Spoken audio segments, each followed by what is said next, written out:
All right, so hello everybody.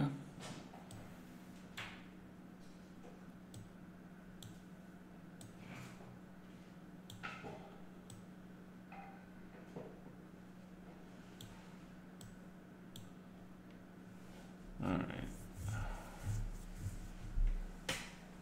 Yeah, so again, don't forget to use your channel points to pick the openings for this event, because this event is the fun event. All right, there is no increment. Obviously, I am not pre-moving. I'll be flagged a lot. Hello, Mr. Dillmont. But Mr. Dillmont, you missed my first share of Title Tuesday yesterday in the early tournament, and where I beat Magnus. And they just put the article about it on chess.com like literally like an hour ago. So, all right, let's see how he manages this thing.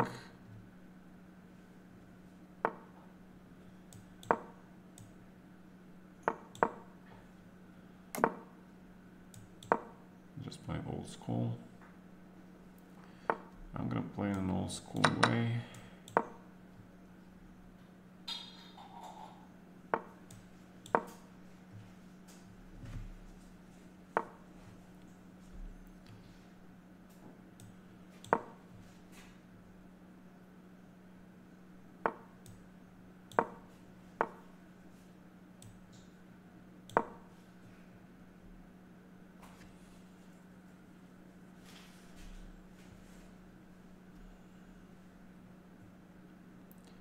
All right.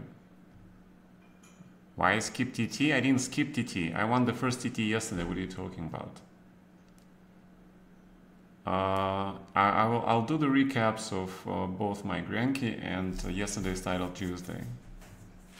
That's why we stayed yesterday one more night in Grenke, so I could, not in Grenke, but in Germany, so I could play in Title Tuesday. I was very tired. I needed a break. If I went to the road on Tuesday, I won't be able to play. It was 2 runs a day. I forgot 2 runs a day is extremely tough. You know, I'm too old for this. All right, what is this? 25 looks pretty reasonable.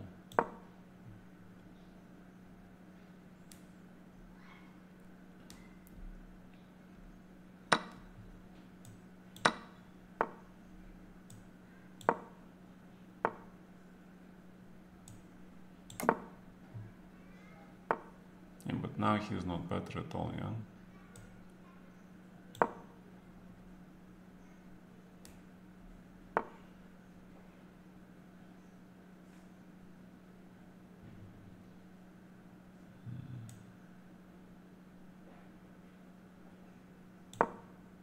Let's hope I don't blunder anything.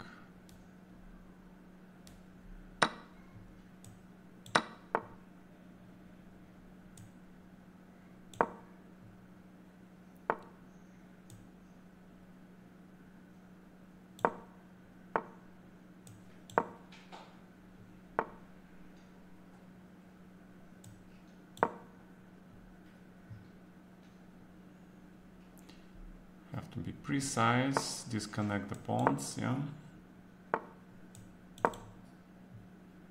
Let's be very precise. Also, I have a question. Where is this rook going?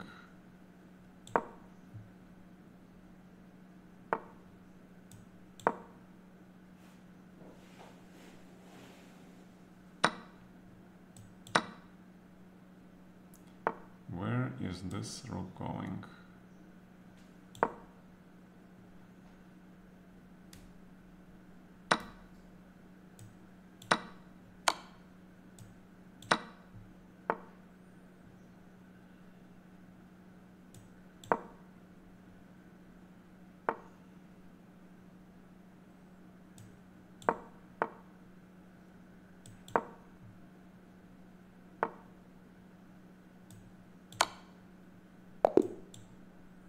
And he resigns. Okay, nice.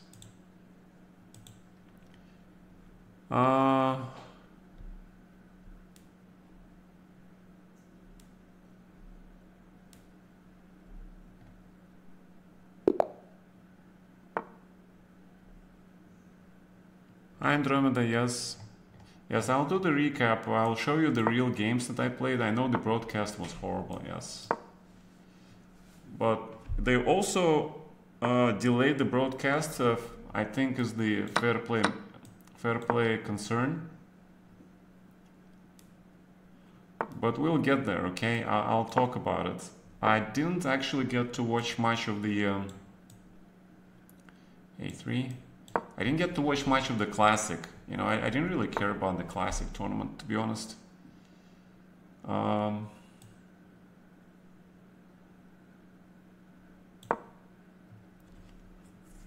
It's just another, you know, tournament.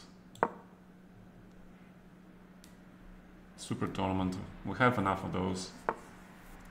So I don't really care about that one.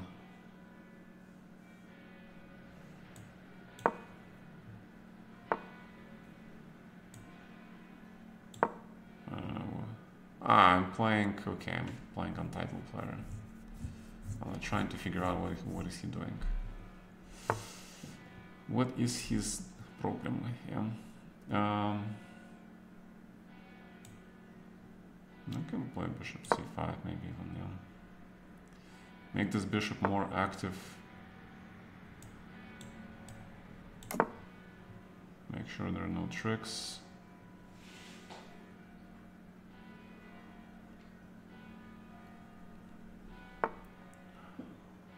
Just go d5. I should probably put the rook on d8 first, but okay, I think d5 is fairly reasonable.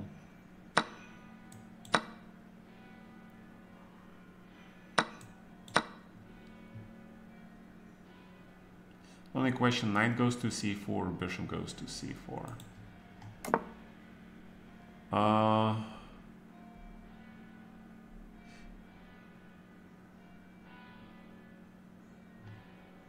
Hey Bongwok, what's up, man? Yeah, let's just do this reasonable thing, try to put him on the pin, yeah. Okay, goes like this.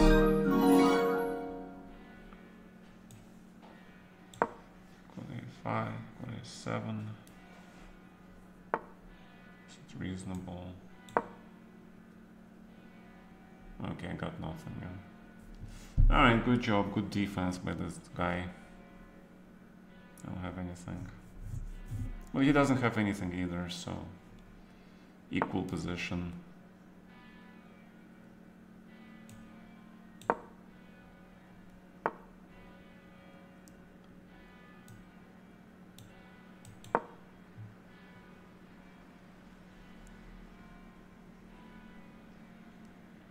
H6 is a Luft, just in case. Are there any problems? Alright, let's trade this bishop. Because my bishop was not doing much.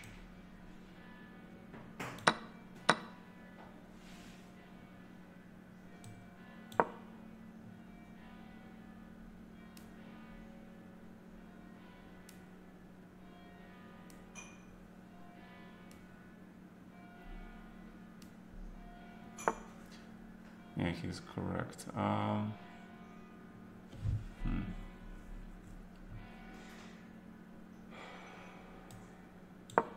let's bring the queen closer to the king side. He want to take this. He might want to take this. Actually, I have to be careful here. He's starting to play really well.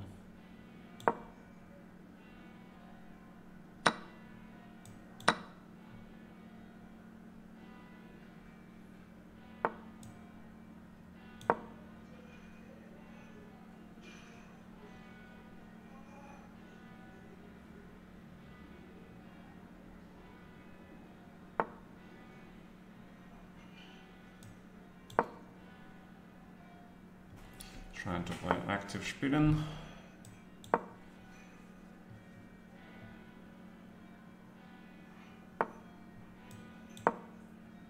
Now we remove this bishop, finally.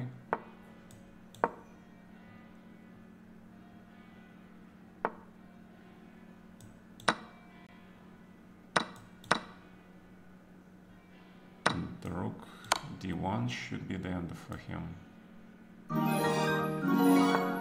Should be the end, my friend.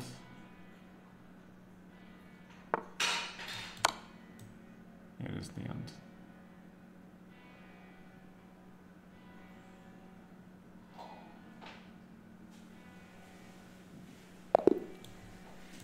All right. Thank you for subscribing, Mr. PRH. Thank you, guys. Yeah, it's kind of amazing. You know, that was the only game that Magnus lost yesterday in Title Tuesday. But, you know, and I also beat Jospin, and I also beat Lazavic yesterday. I almost beat Naka. It was a crazy game. He blundered, I didn't see it. I could have beat Naka also, but I didn't see it. So that was pretty weird, man. And I only got 4th on the tie breaks. That probably means one of my early opponents probably withdrew from the tournament, because you know, my tie breaks couldn't have been that bad. Yeah, I beat a lot of top finishers. Lazavic ended in the top. You know, Jospin also, I think, was at the top somewhere. So that was pretty disappointing. But okay, at least I can brag that, you know, I beat Magnus, yeah. Which is pretty cool. So let's play bishop g5. Okay, no h3 for now.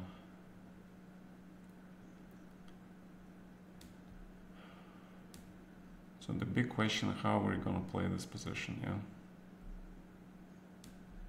Yeah, this is very interesting. This is a strategic position. This is very complicated, actually. Probably just take this. Just take this and maybe even rook d3, rook d2. Looks okay. Actually, knight h4 is also a possible idea. Yeah, knight h4 is actually better. To put the knight on f5 and then knight. This knight needs to be in e3. If this knight arrives on e3, then white is a little bit better. Okay, he managed to hit this pawn. That's not good.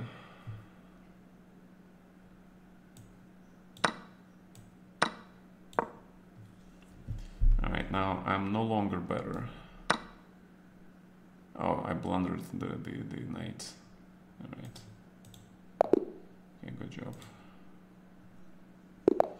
Alright, I need to focus when I'm playing GMs here, because I'm blundering stuff.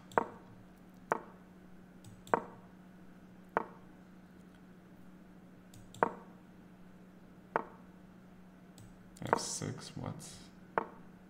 What is f6?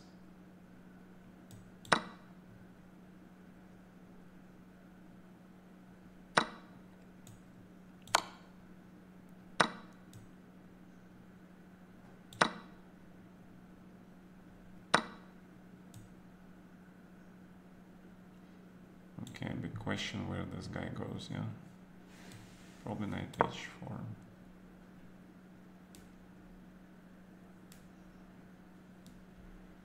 Alright. Yeah, playing siege off is always fun. The guy plays very aggressive chess. Entertaining, for sure.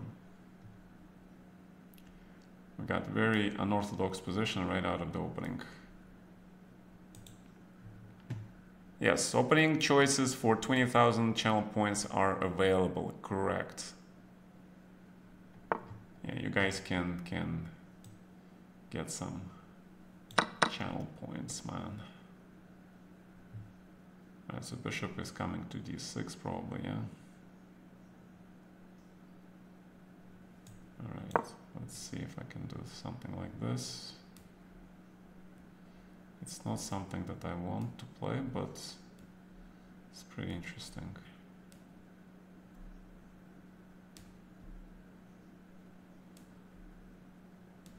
I'm trying to make a blockade.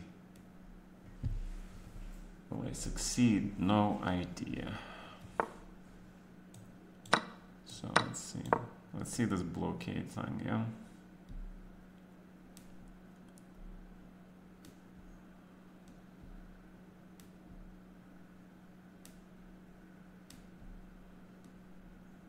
If I can set up blockade on the dark squares, I should be a little bit better, because even with his pair of bishops, he'll have a lot of weaknesses to account for. So this is very dynamic position. Very interesting. I don't know. I feel like I should be somewhat better here. Alright, so probably bishop f4. As I said, we need a blockade. Ah, he has this idea.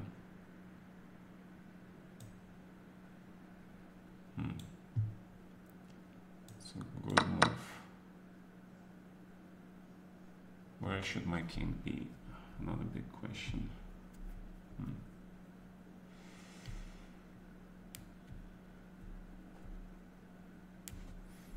Should probably play f4 here. Because I need to break his center, so some of my pieces can get into the game. Yeah. I also get weaknesses, but it's very double-edged.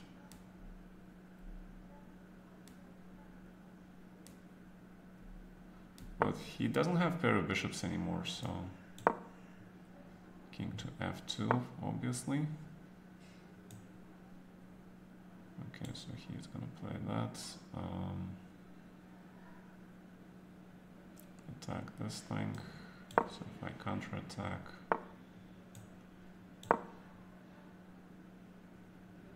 counterattack,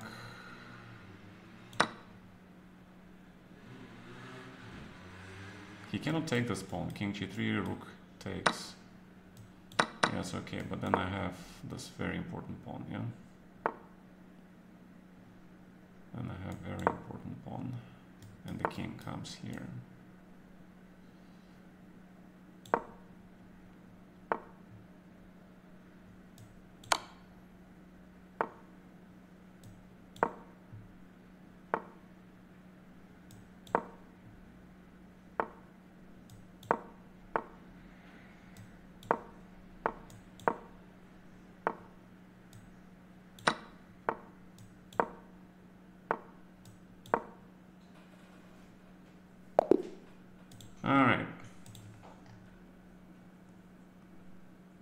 What great choice. The English opening. A peaceful crock, sure. Sure, man. Why not?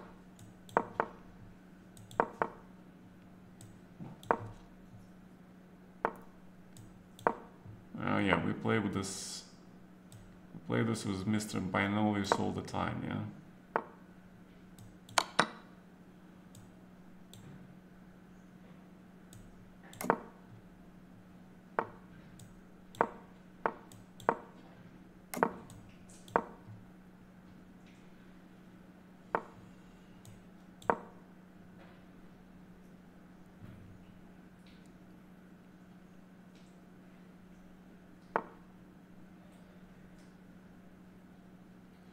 I don't like my pawn structure in this particular occasion.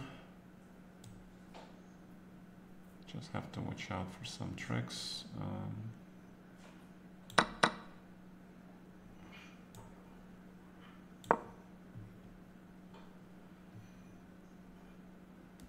Probably 97 was better. I wanted to see this endgame.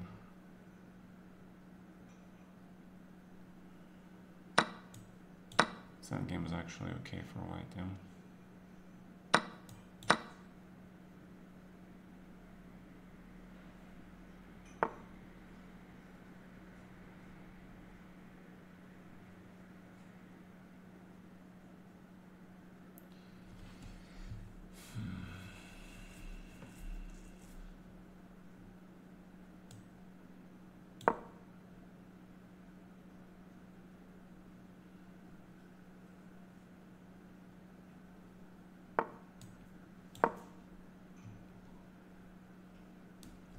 Because I need this pawn to protect my knight on c5, okay?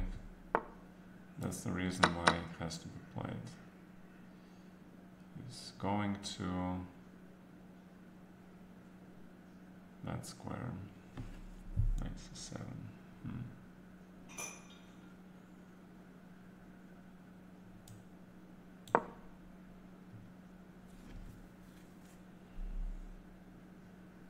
Yeah, my rook on f6 is very unfortunate. But okay, knight got the square now, yeah. My knight has this square now, which is good. And this rook is kind of important, protecting everything here. Alright, so pretty equalish position, to be honest. I might be better if I get the knight here and I chase this rook away from the 7th. So let me chase this rook first.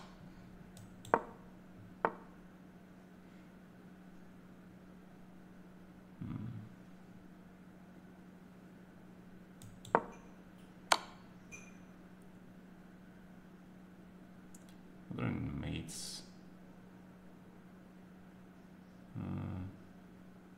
Fine, let's play. Let us play.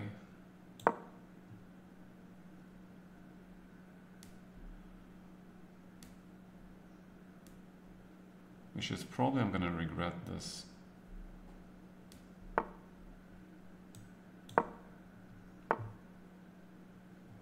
Knight goes to h4. Can't allow that. Can't allow that for sure.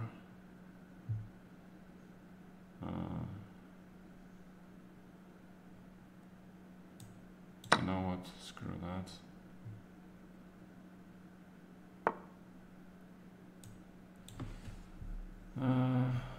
Should I screw that, or it's dangerous?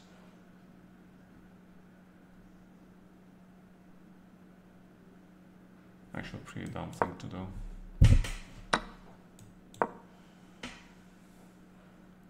It's a pretty dumb thing to do, actually.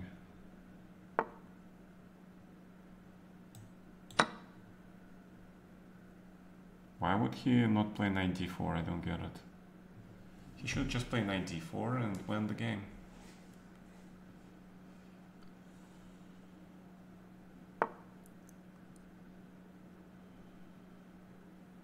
Can probably win the game anyway here,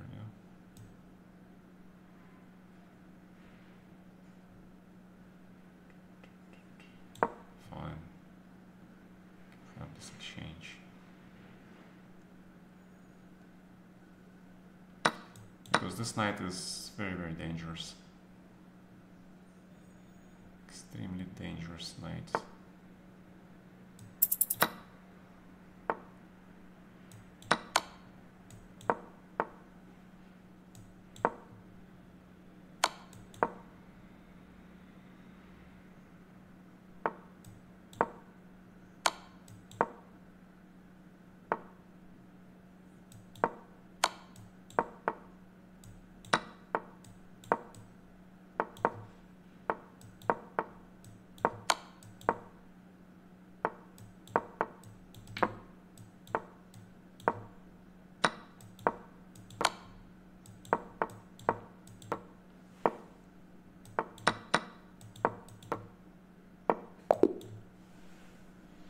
Okay.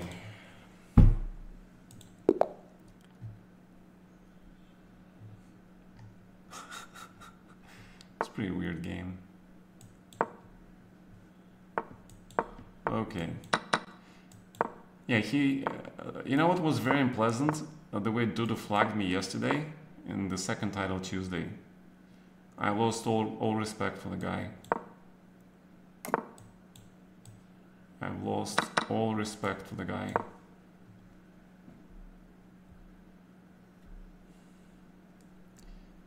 He just wanted to win so badly, he used my bad pre-move skills to drag out dead drawn position.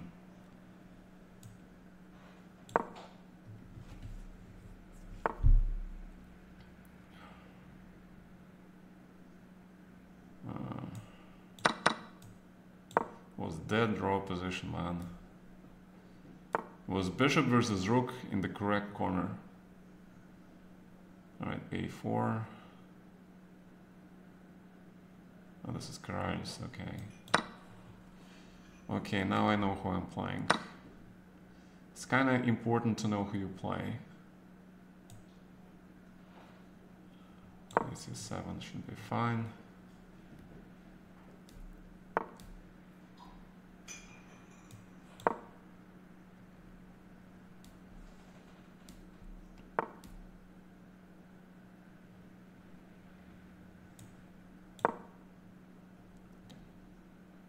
Alright, we need to improvise because I might be worse here. So I need to improvise. I need to keep this guy here.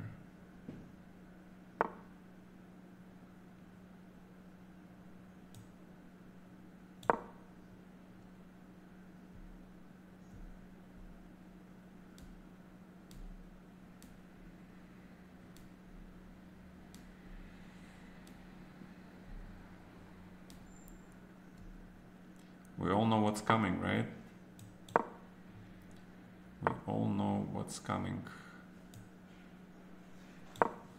6. Don't allow queen g5 for no fucking reason. Should be fine.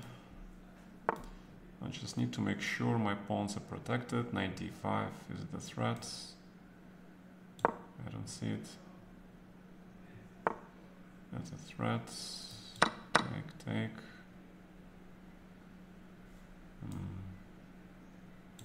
Why I cannot take this pawn?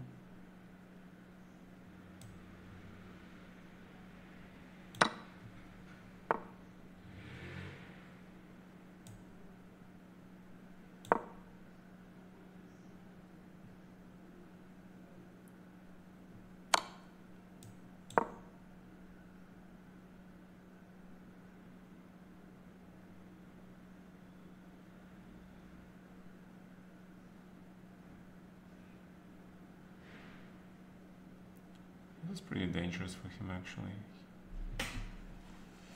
This is pretty dangerous. His king is like...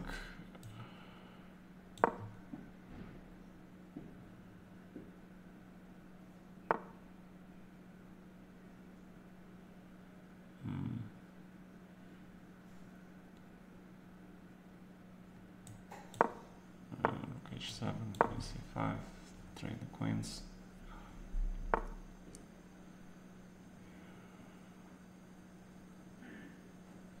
Why I cannot take this? c5.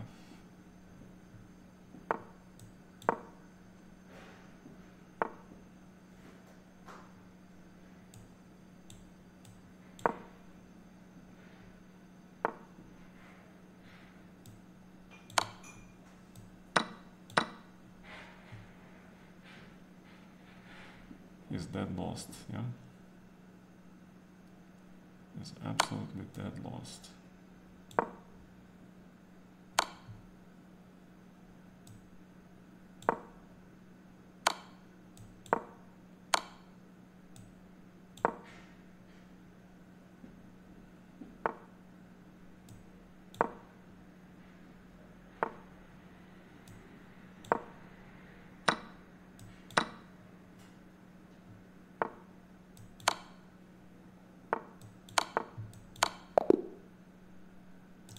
All right.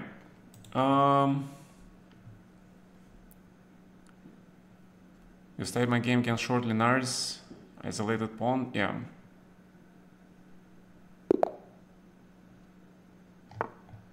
Eligible for old man tournaments, exactly. That's why they put me into the seniors, because I'll be 50.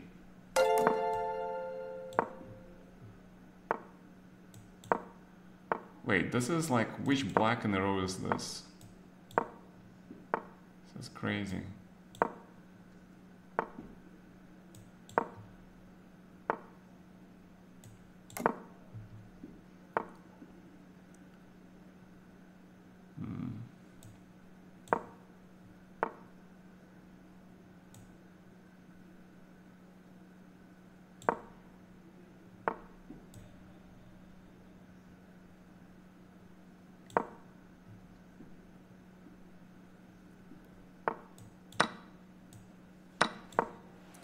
right, pretty normal position, yeah. Pretty normal position, the standard stuff. But I like the setup for black, you know. As soon as I get the center, you know, I think black is completely okay.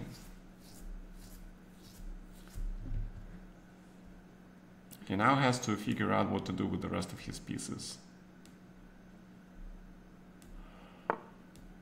And I also have to figure out what I'm gonna do with my pieces, yeah?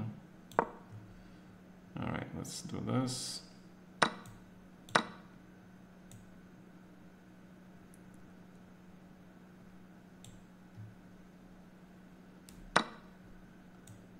Obviously, bishop takes.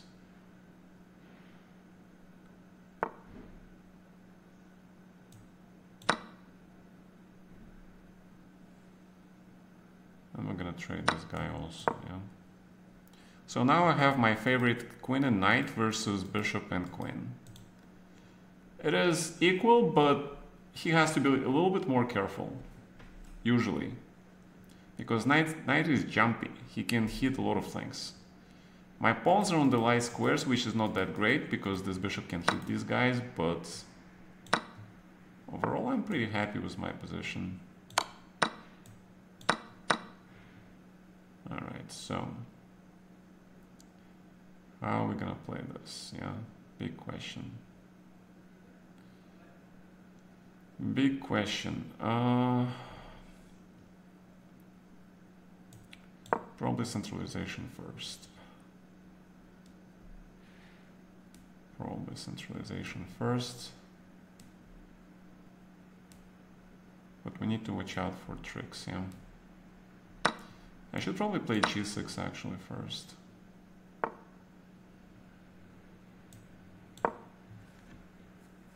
Yeah, we don't allow bishop h3 for obvious reasons. Now the kings join the game. Play g5.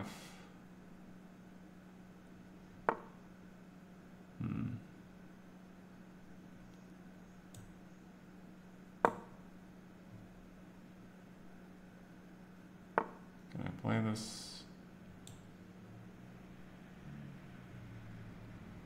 Probably.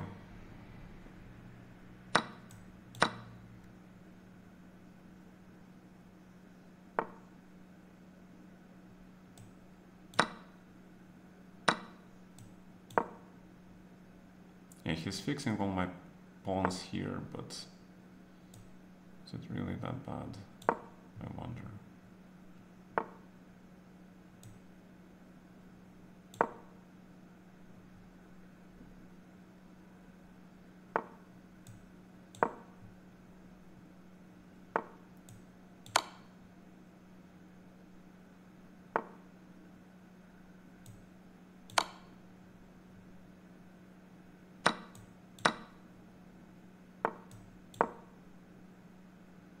Okay, that's something. That's definitely something. Which is probably nothing.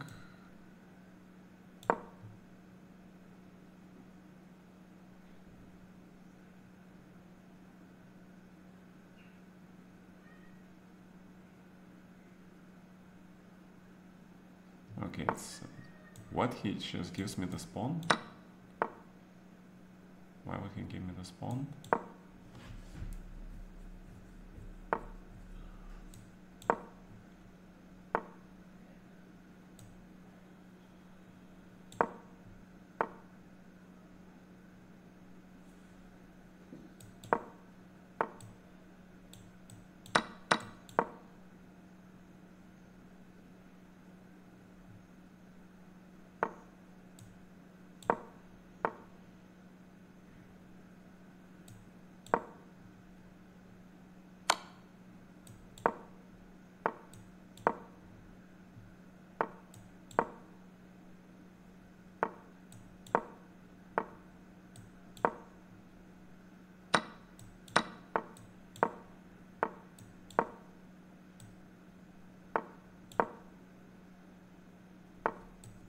It's a pawn. You know, pawns, they tend to run forward, you know. All right, somebody wanted English, yeah? All right, let's do the English.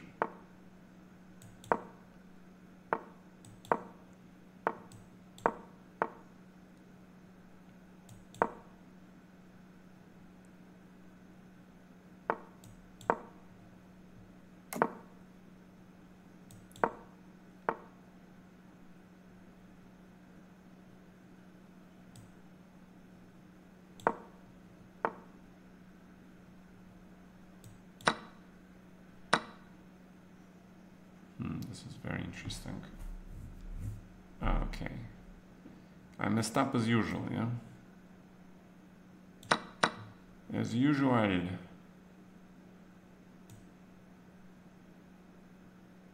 There's still e4. So I don't stop e4. There's the only way to stop e4.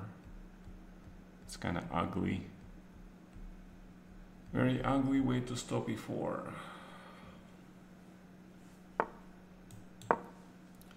Okay. I'm not pretending I have an advantage in this position. I'm so done with pretending stuff. Okay, wait, what's... Okay, probably.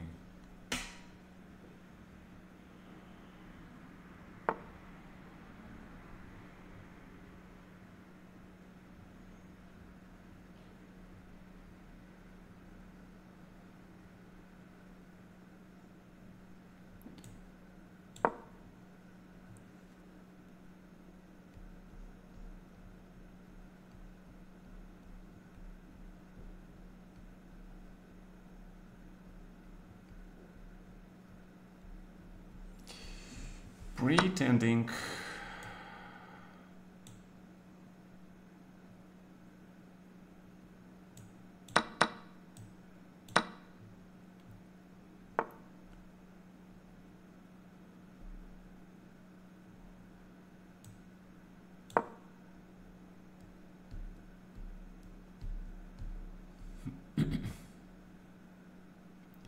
I think it's a possible move.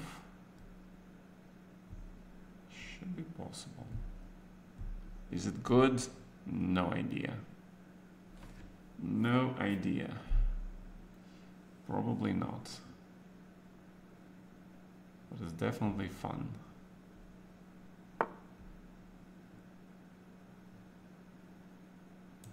And if I go after the bishop,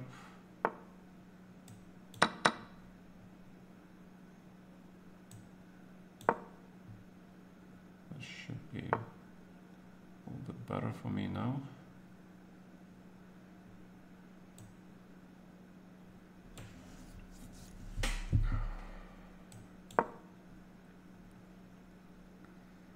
Or not, I don't know. Might be not better at all.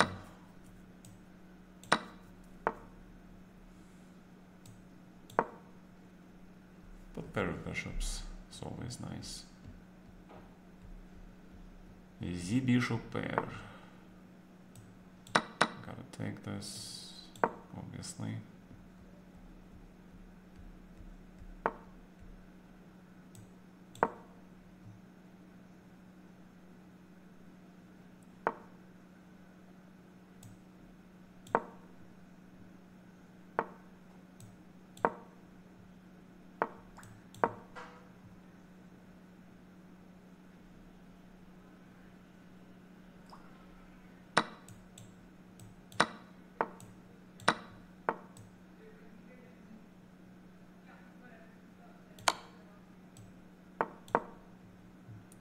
He lost. Pretty tactics.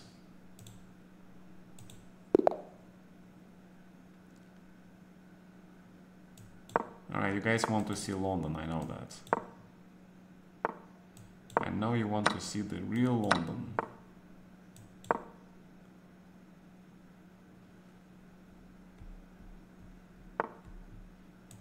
That's what Magnus tried against me, yeah? And I played this against him.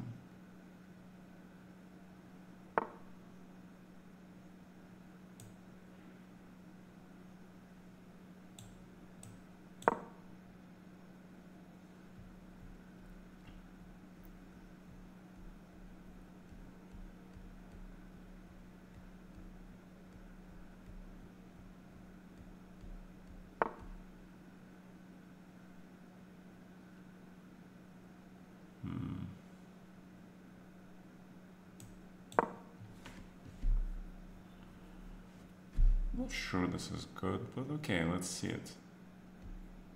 It is interesting. It is interesting. Alright, so let's do it again. Here. Grab, b4, yeah. Very similar structure to what Magnus played against me.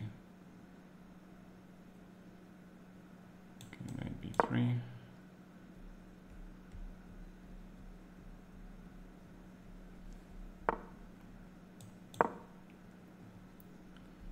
Alright, I need to prevent this e4 f5 plan. Okay, so what is going on here? Okay, queen d2, fair enough. Rook here. I need to prevent all his expansion here, just in case. Knight c5 prevents bishop a6. So what's going on?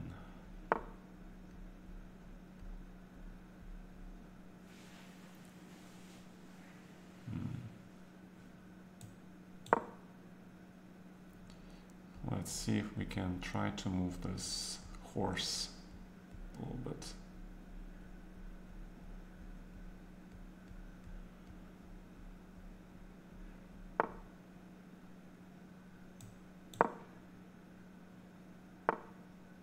Huh.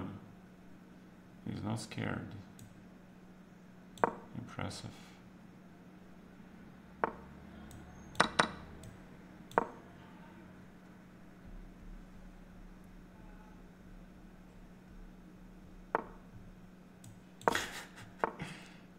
It's gonna be a quadrupling here, yeah? It's gonna be a quadrupling.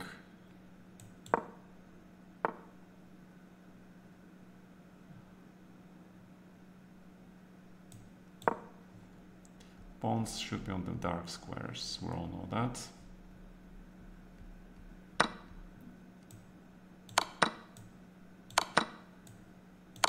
But this endgame, if Magnus is playing white, he would win this. I have zero doubt about it. Absolutely zero doubt. But because I'm playing this, there's certain doubt, yeah? Okay, fine, let's play f4.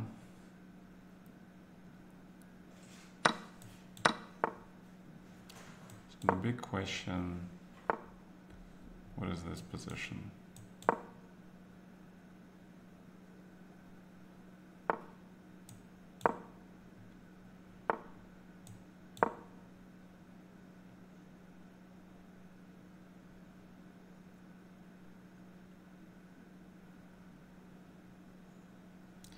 Naturally, the king tries to infiltrate.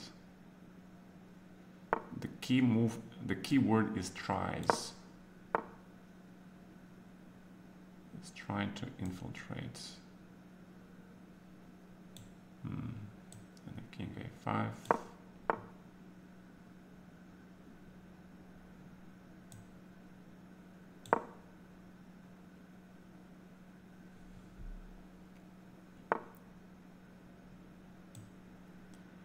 Play b6. Isn't this kind of dangerous for you, dude? Wait, you just lost, yeah? You're completely lost. Yeah, he just blundered.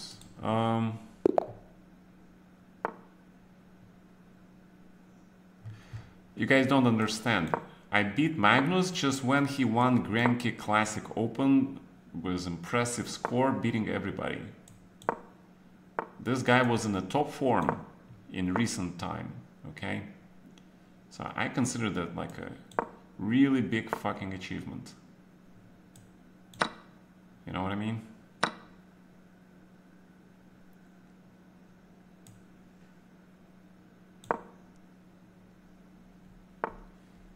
It's not just beating him, but beating him like when he's in the top form, man. Alright, why I cannot play this?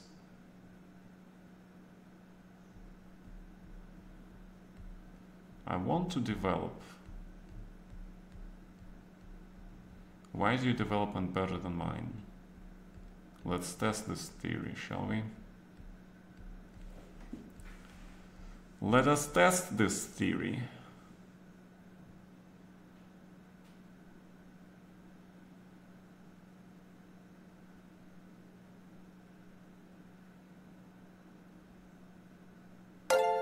I have a suspicion I'm wrong. I have a wild suspicion that I'm completely wrong.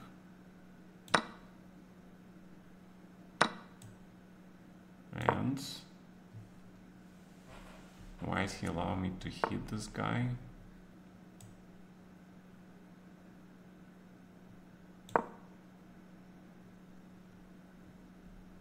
You know, we love endgames, right?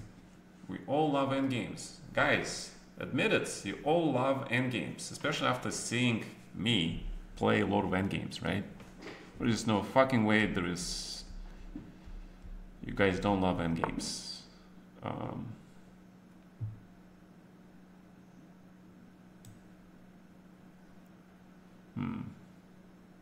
This is a very interesting move. But have you calculated absolutely everything?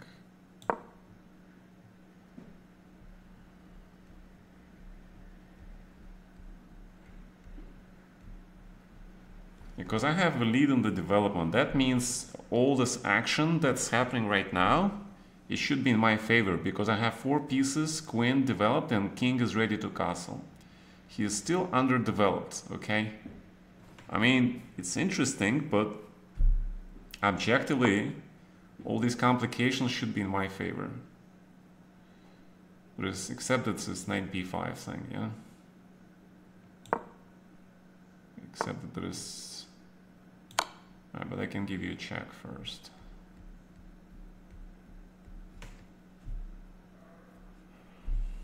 And I developed the bishop to e7, which is kind of cool.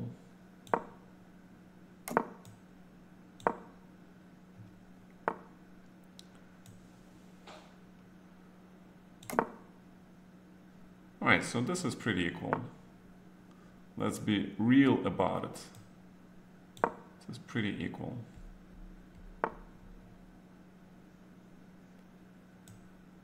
Why would you do this?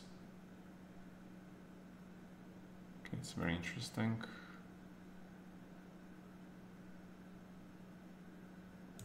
If I activate my knight, rook,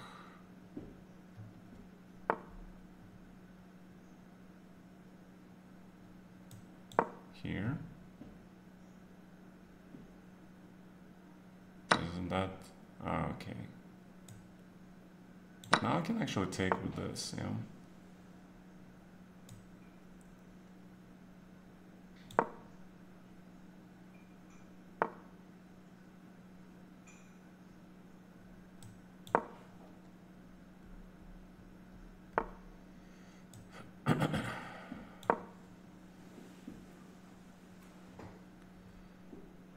Постоянно к чему-то прицепляемся. That's the key. You should always try to harass the heck out of your opponent. He's trying to harass my pawn here. Smart. If I play like this,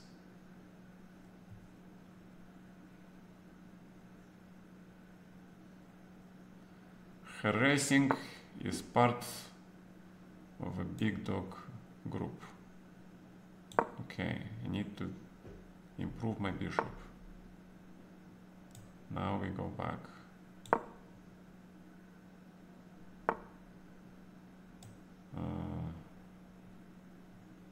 Rook to d3 probably.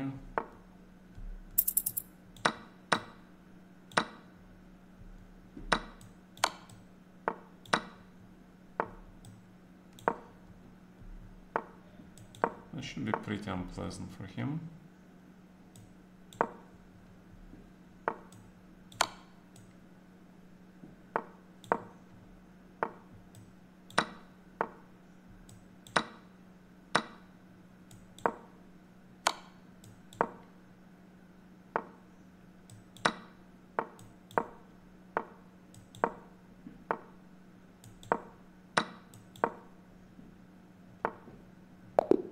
Ah, okay, he wins on time, yeah. Psst. Okay, I don't care about time. I care about the game. Hello, Mr. Roya. Hikaru was so impressed with my endgame against Magnus. Why, he watched the game? Hikaru almost lost to me his endgame also. He blundered stuff. I played Danya. Okay, how the fuck I play here? I think it's knight a3. Oh my god, don't remember. Jesus Christ, man.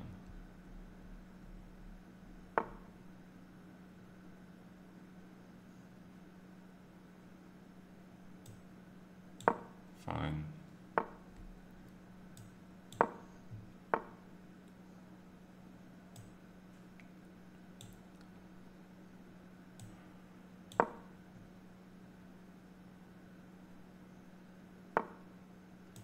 Alright, so we're getting to the standard London,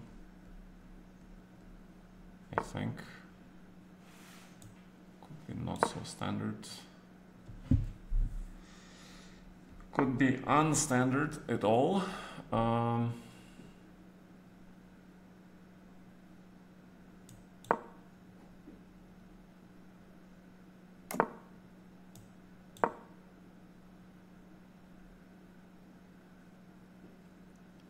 I mean, I should use my second knight here since he's already there anyway.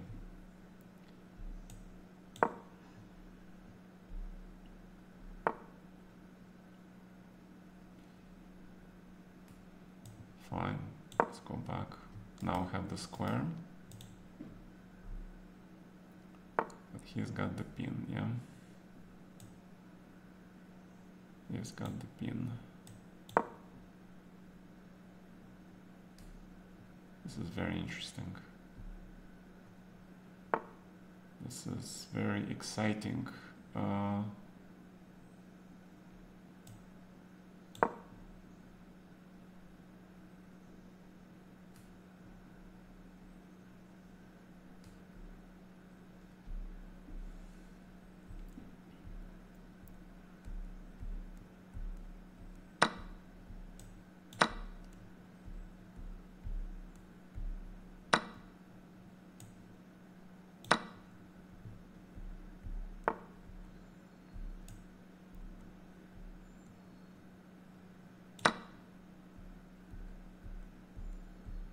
Okay, a little bit better, yeah.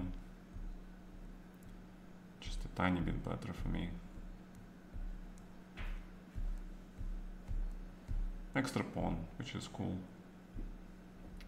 I like extra pawns.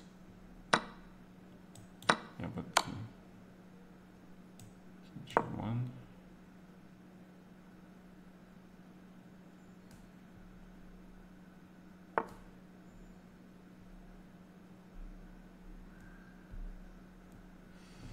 So he invites me to go into the structure.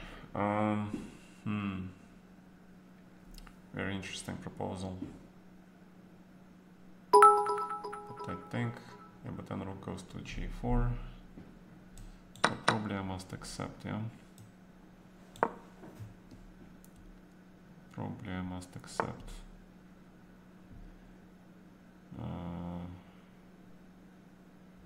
With rook f5 also.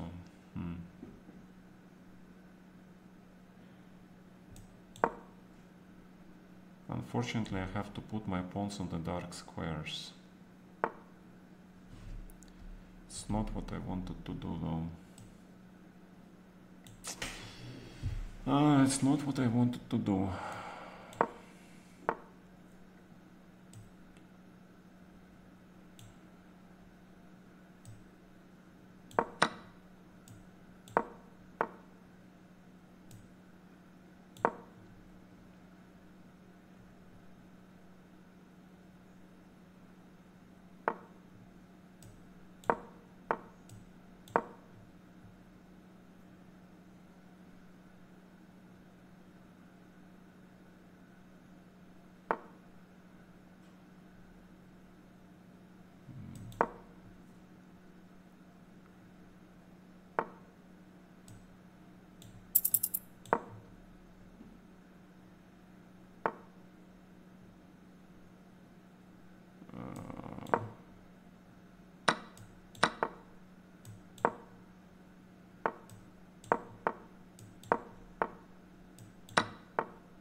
Okay, time is...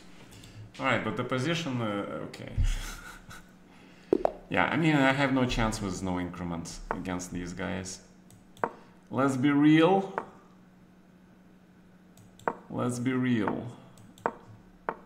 Because I like to think about chess game too much.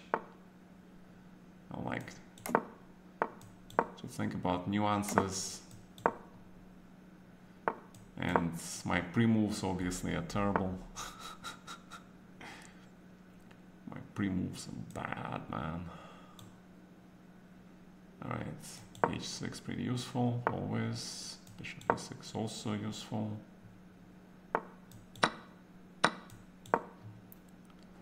Alright, so this is pretty equal.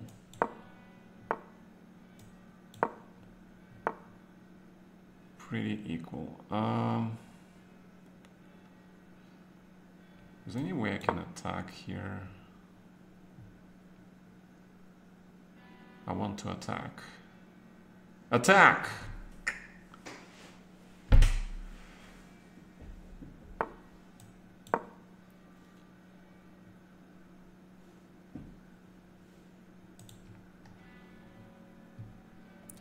Am I happy with my performance at Grenke? No. Do you know why? Because we play 2 rounds a day, right? Before the last round, I was actually sharing same spot as Neiman. All right, we had same number of points. But he won his last 2 games, and I drew my 2 games. That's the difference. And that is a 20,000 euro difference. So, you guys understand, right? 20,000 euros is a lot. You know. What can you say? It's a lot of money. Okay, how do we can play like this, yeah. Play like this, although I kind of like the knight on e6 more, to be honest. Knight on c5 is kind of weird. Okay, let's go e4. I'm trying to open the files, everything. He cannot take this pawn, obviously. But now I'm hitting the rook.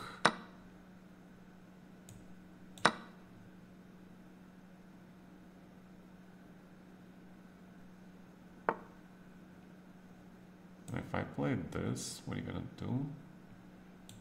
Actually, rook a1 first, yeah.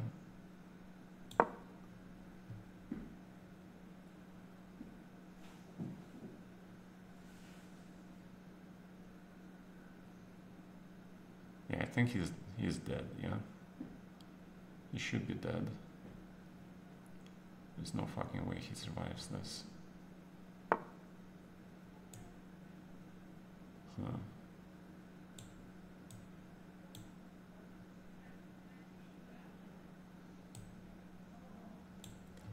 He should be dead here. Yeah, I think queen d4 is good enough. Should be good enough.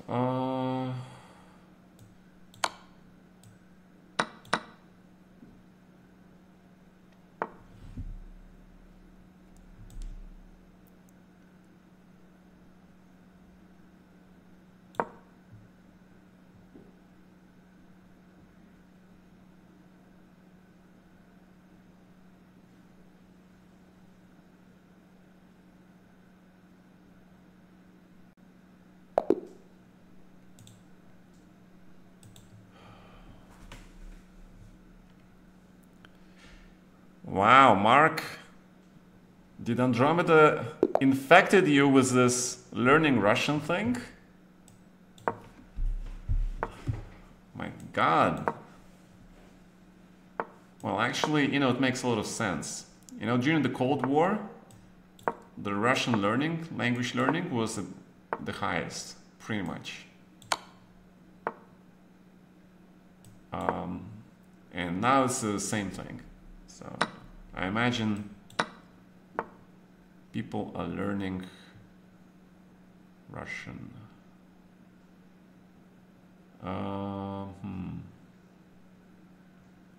Ahem. Ahem.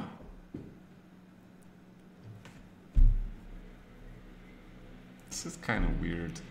I think A4 should be fine.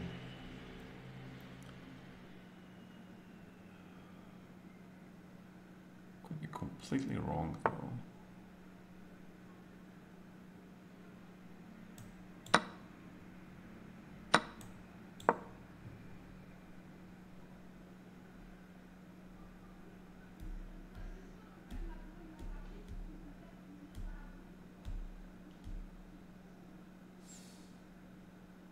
Actually, I don't like the way I play.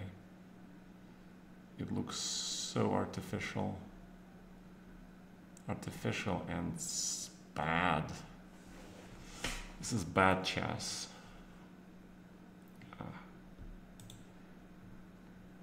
Oh, your Russian is better than his? No, I didn't know that. Cool. That's very cool, man. Probably this pawn, yeah. Not that pawn. Because...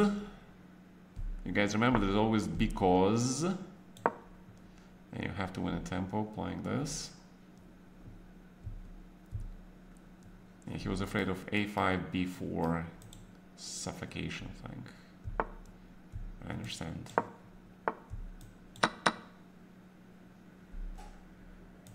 But now I have this, which is not better. It's no better for you, man.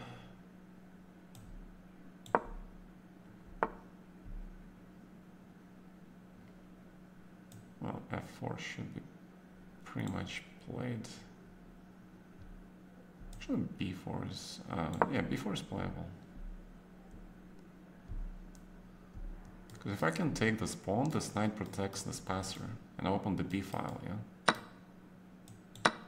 Yeah, but if he plays like this, then my king is a macho. Is a macho man. Does this game remind you of my Blitz game versus Tari? Guys, does it? There's certain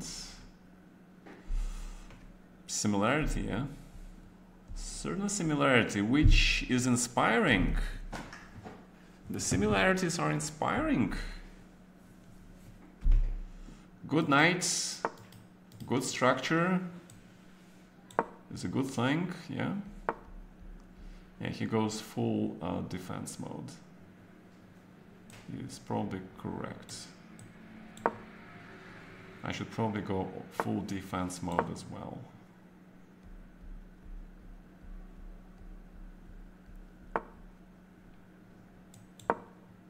And now I have a very interesting question. What is this position? You guys see the thread, right?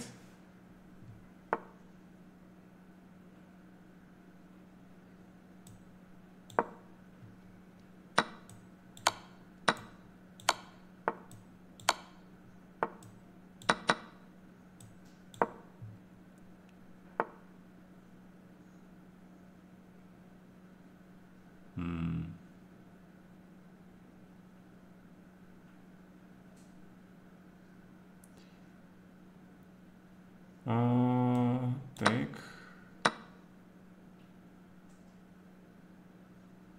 Probably 5.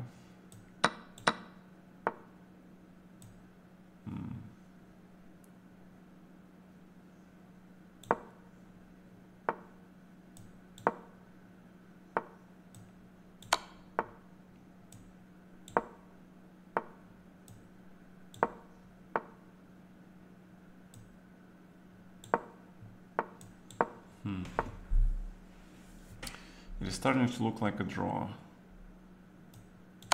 Probably I can't make any progress, yeah? Yeah, it's starting to look like a draw.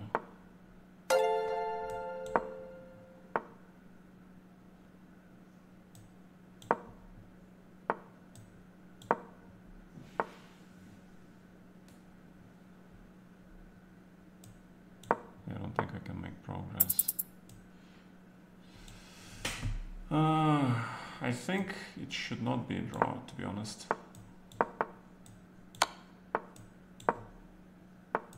Alright, let's see it, yeah. Check here.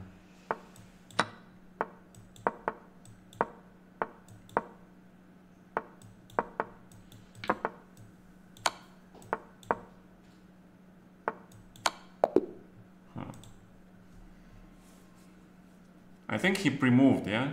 I don't think he expected me to give up this pawn. So, we're gonna play a lot of Londons. Okay, but I can still play London.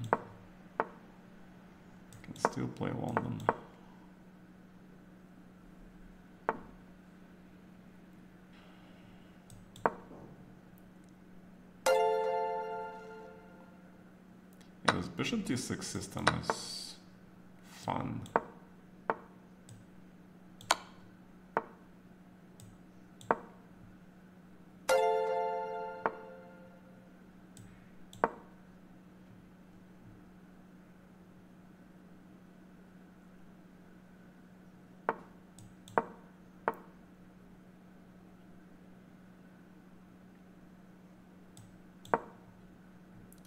I don't think this is correct.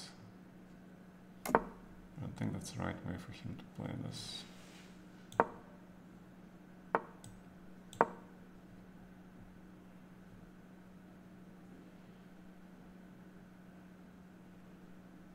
It's possible, yeah.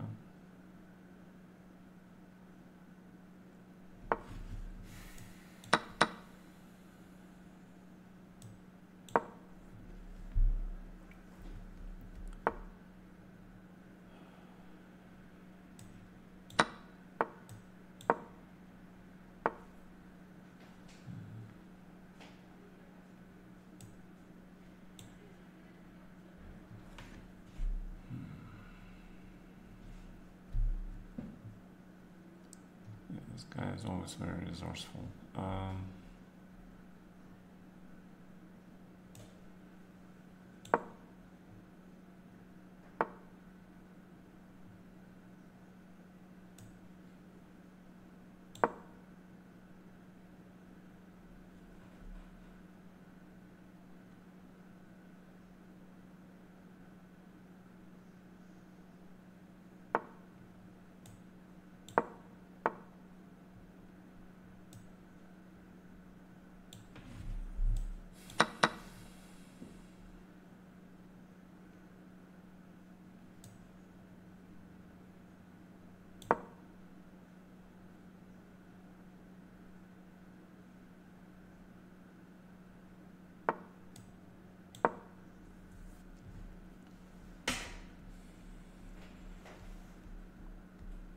Very weird game.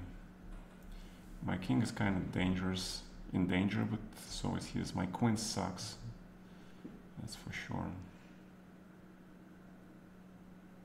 My queen is terrible.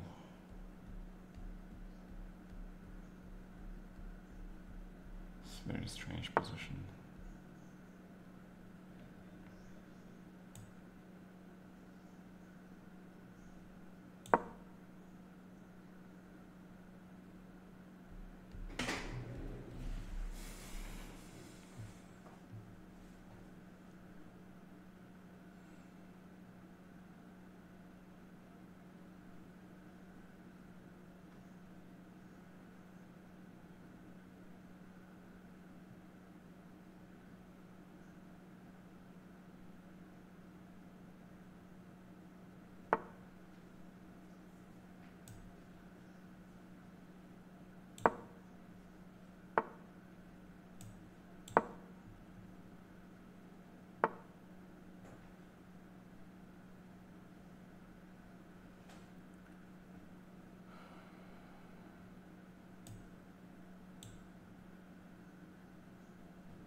blundered.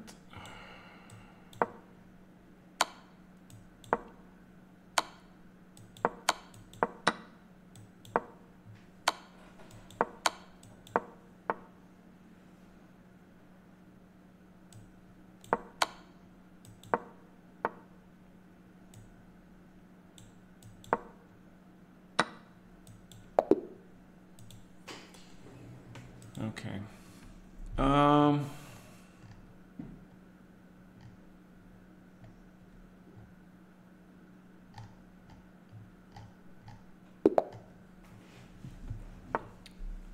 Yeah. So I'm placed 81st, which is not that great. It's not that great.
It's kind of going after this pawn is kind of.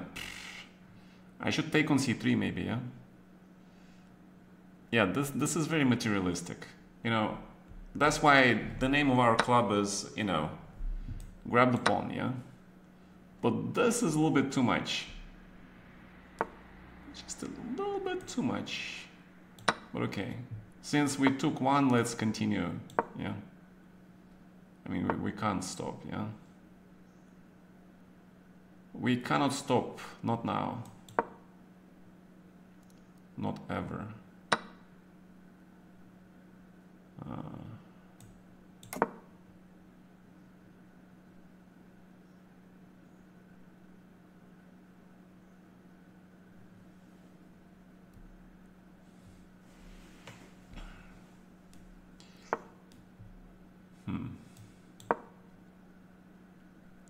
Yeah, I cannot allow this knight on d6.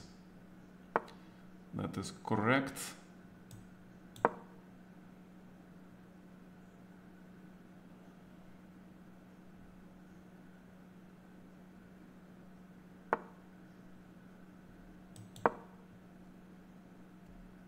But if you allow me to keep this pawn with this knight, really? Why would you do that? Why would you do that?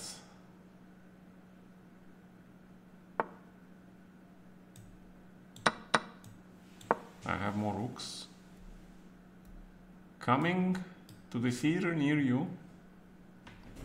No, I mean, okay.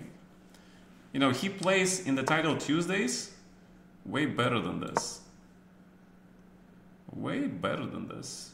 Here he's just like, I don't know, 2100 level, yeah? Which is kind of crazy. Yeah, we'll bring the king to finish this.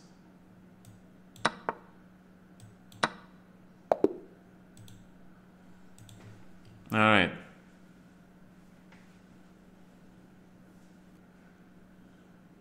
Opening choice available. There is a cow opening. If you redeem points, I can play anything. Redeem your points. and I'll play whatever opening he redeemed it for.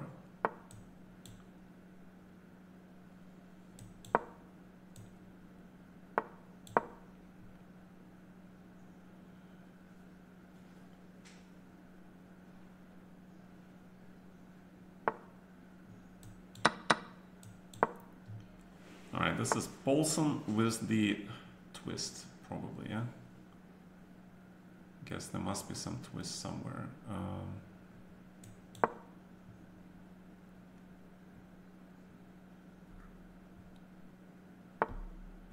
Probably usually is a twist. Alright, I like to get rid of central pieces. So let's do that. He's probably gonna go for some crazy here stuff. I don't know, it's kind of complicated, yeah? Alright, one of the leading experts in Khan is Nations, yeah? That guy. So our games with him are always very interesting. We both play Khan, and it's a big fight. My name is Khan!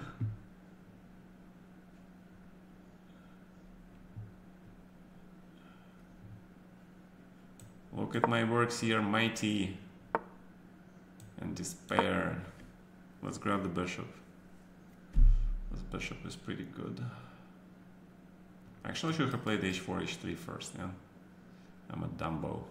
Man, after h4, h3, he probably resigns, man. Ah, he's untitled. Mr. Johnny Depp. Untitled Johnny Depp. I got you, man.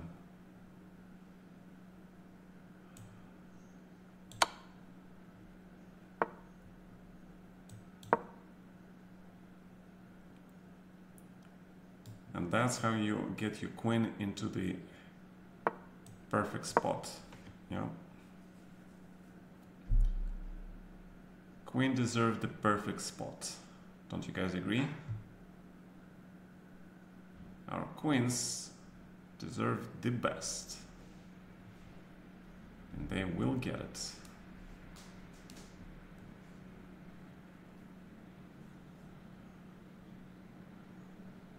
I mean, look at this battery, right? Ooh, yeah. Looks so hot. I'm just like, love this battery so much, man. Alright. Also have this. Yes, but I don't have to trade the queens, yeah? Alright. Mark spent 20,000 coins for Mora Gambits. Dude, you know, for me to play Mora, like, with you there, it's like a travesty, man. I don't know anything about Mora Gambit. Like, I'll be playing Mora Gambit like a beginner, man. Seriously. Wait, is this how they play here? I don't remember this line. B4, yeah? Something? Something like that? This? Is it something like this? B5? What? The fuck is going on? My god, theory moved since last time I checked.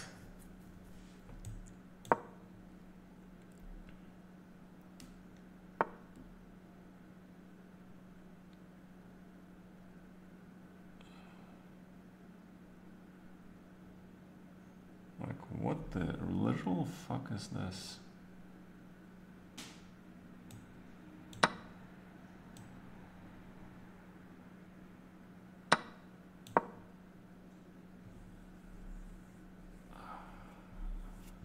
I don't know what this is, but I should be a little bit better.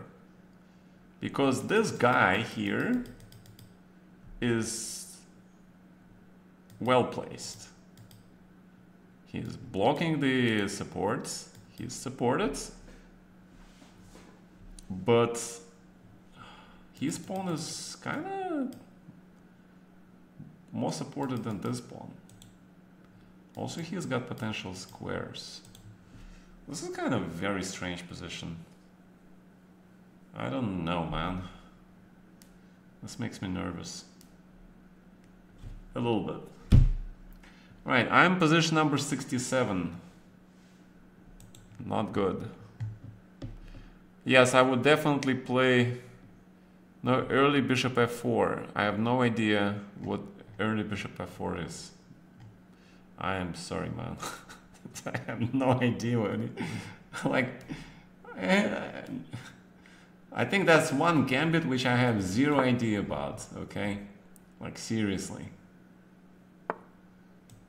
Alright, this is the positional way of playing this.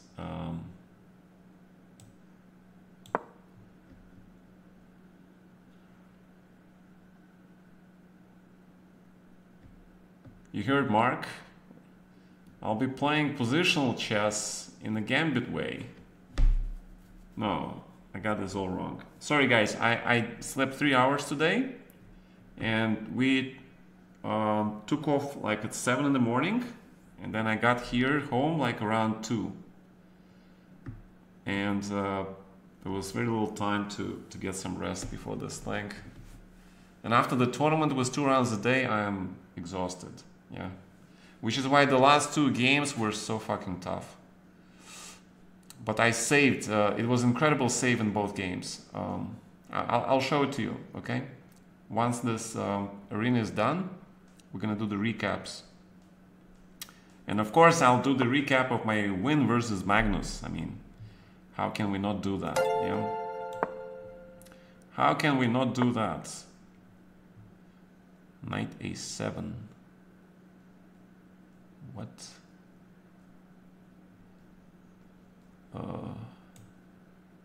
Fine, king g2.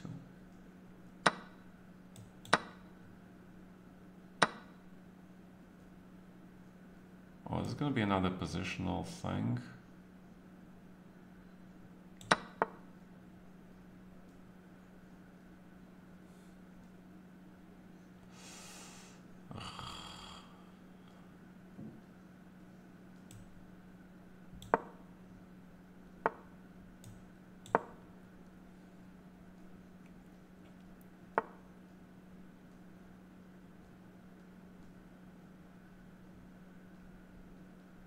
Oh, I'm sorry, I got this wrong, yeah? Oh, wait, I can get the knight here. Let's join the battle.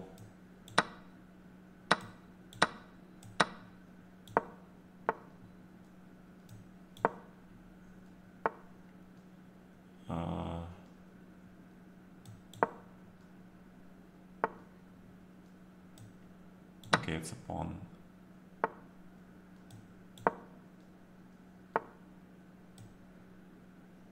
This probably is another pawn. Probably knight c5.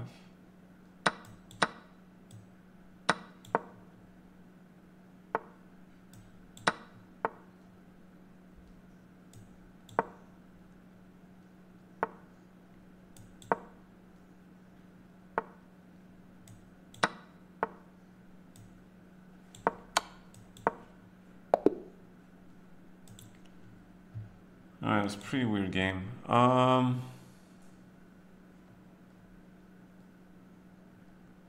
Siberian Growl.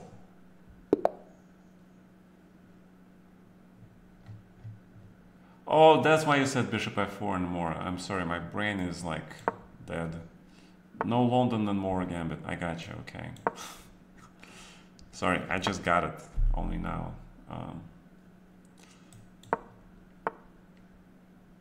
Alright, so we're gonna play this crap. 32 minutes. We need to sort of move up the schedule a little bit. h4 is a pretty useful move. A lot of times.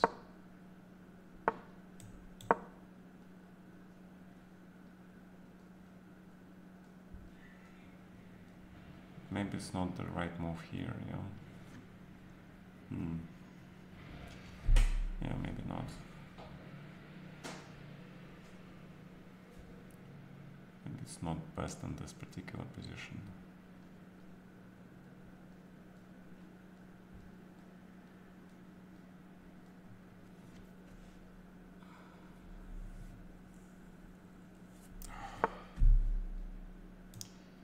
Okay, let's go d4 anyway. Fuck this. Let's grab the pawn.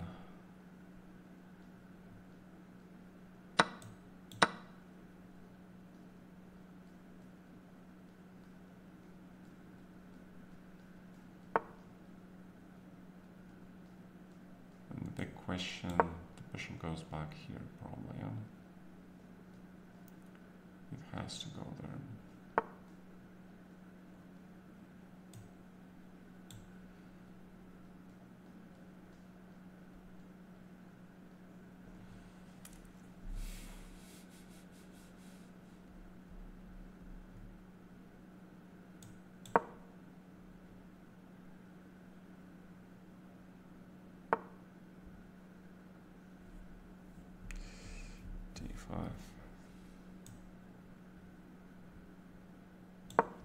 I just saw this line and I thought it was interesting.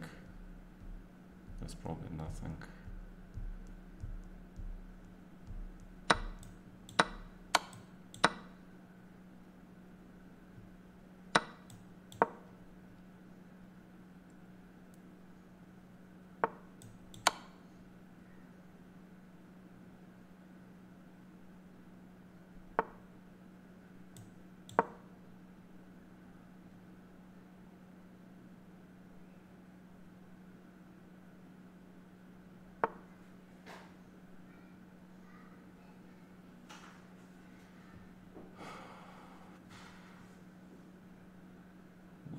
This. I don't want to give you this bishop, man. I like my structure. I like rook here. Protecting the pawn, that's the reason for this rook. Everything else is secondary, okay?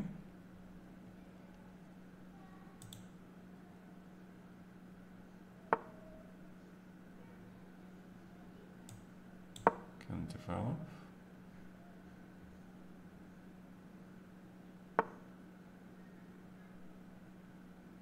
Why is he giving me this pawn?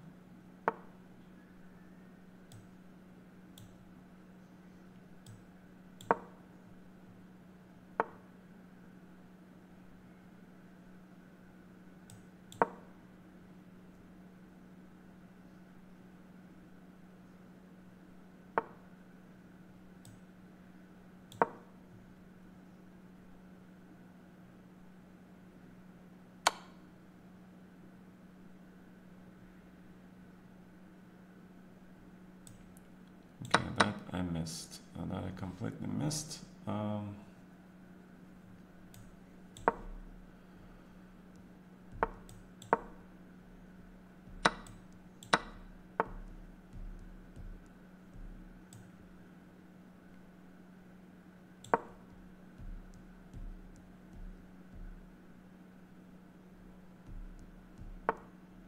What the bloody hell is going on?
That was a very blatant way to flag me, man. I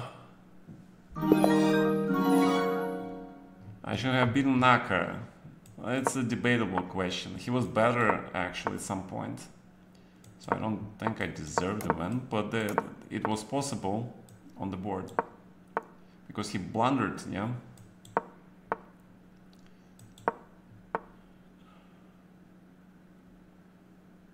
He blundered. Wait, how do they play here? Is this knight g4 or something? I don't know much of a theory, so that is a problem.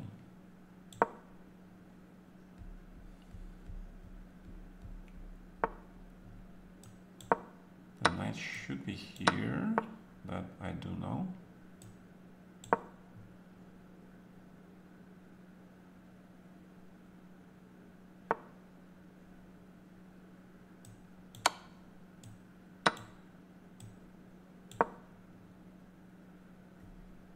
Okay, so it looks just equal, yeah? Looks completely equal. Okay.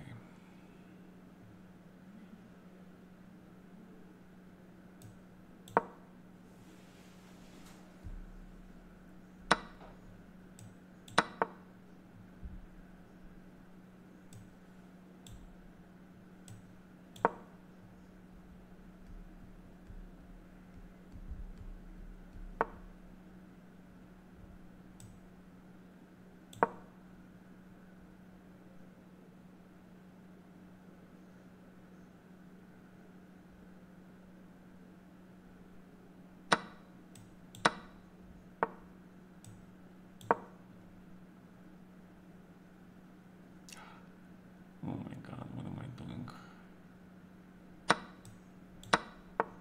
Of course, fuck me. Jesus Christ, man. I just gave him everything.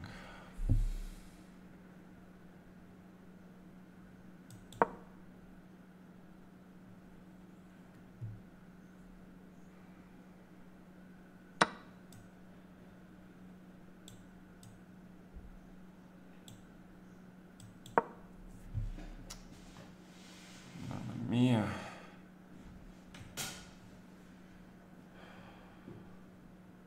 Okay, but I'm not lost, yeah? That's a consolation. This is very nice thing here that I have. So let's see if I can turn it to my advantage.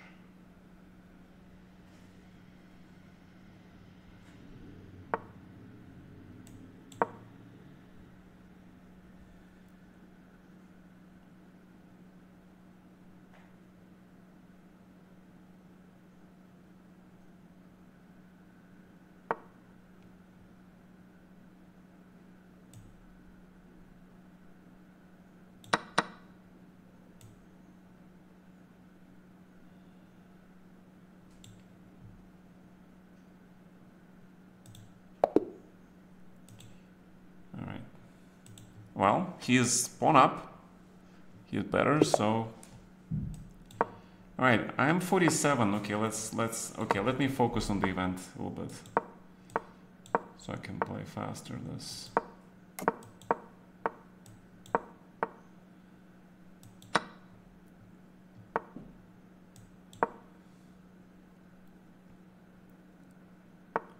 If you give me a pawn, I'll take it.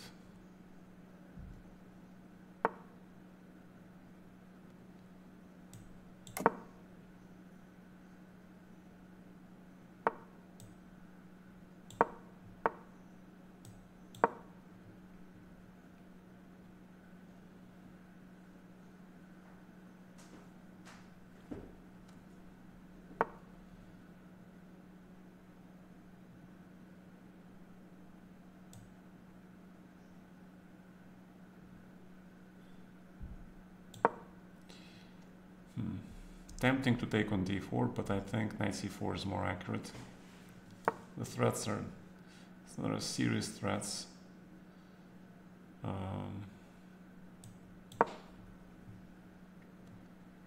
Present, which makes this a more attractive move.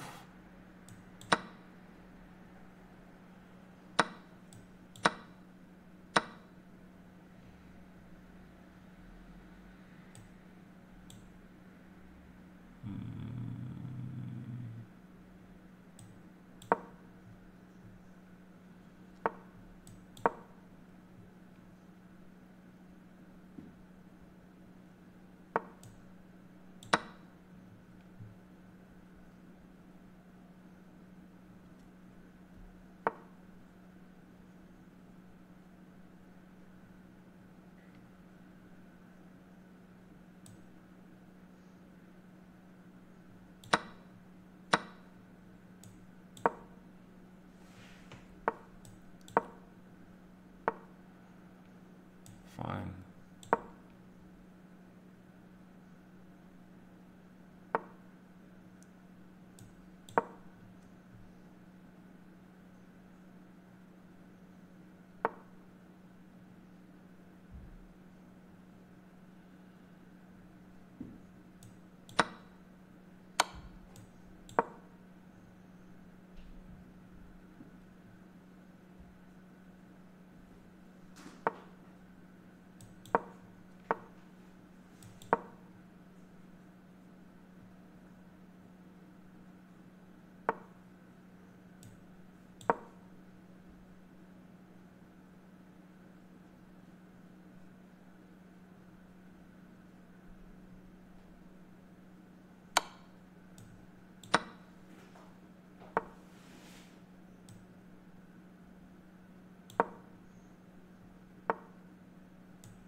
Queen, where you go? Has queen b4 actually, but okay. Oh my god, I play h off again.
Okay, so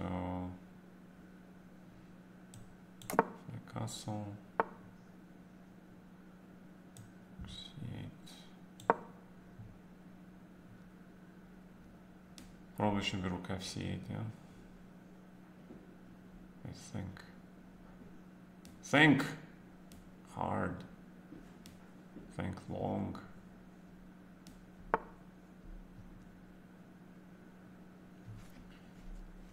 It's not gonna help me anyway, yeah? It's not gonna help me anyway, if I think.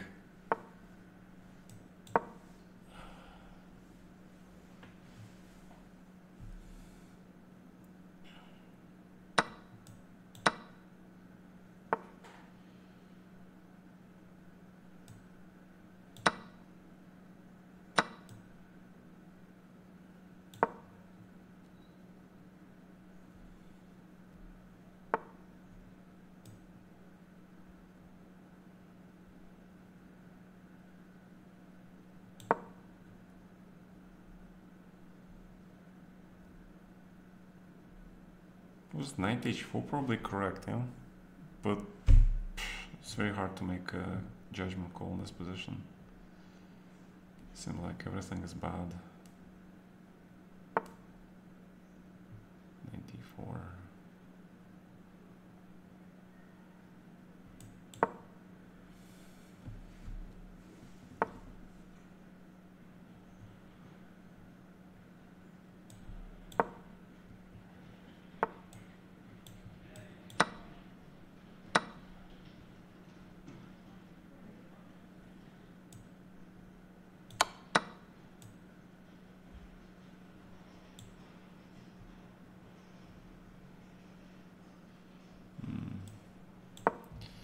to bring my queen back. My long lost queen. Come back to me.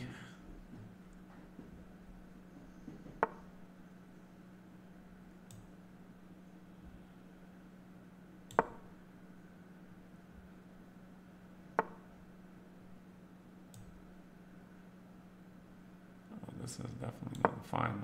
I'll give you this pawn. He's not happy with the pawn. He wants more than the pawn. Understandable, of course. Of course I can understand you, man.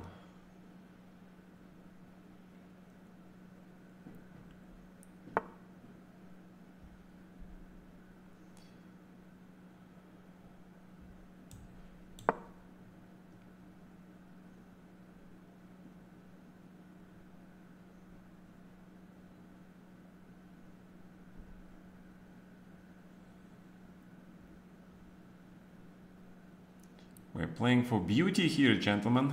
For beauty. This position is beautiful.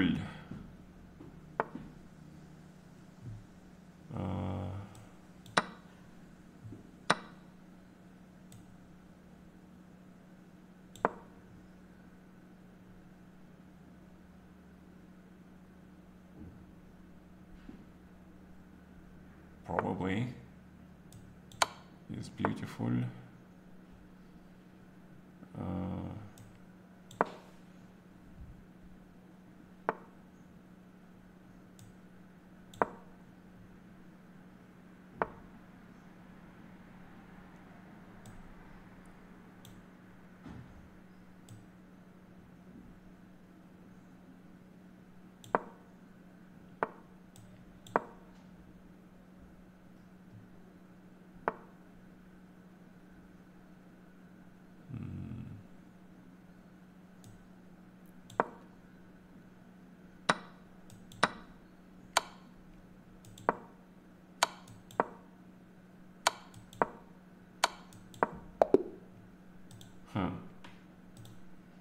That was a pretty weird game.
I guess this move. Shit. And that I missed. And that move I missed.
I've never seen this. Like, what the fuck is this?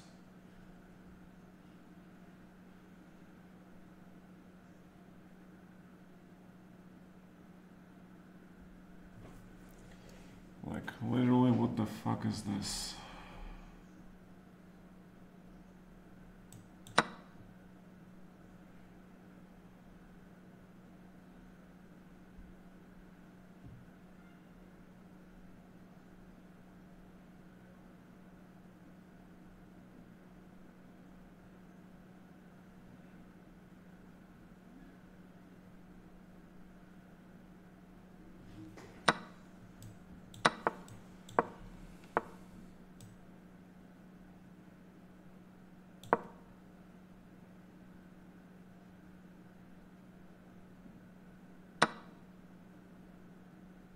Alright, here's this shit. Yeah, okay, fine. Alright, I need to actually analyze this crap.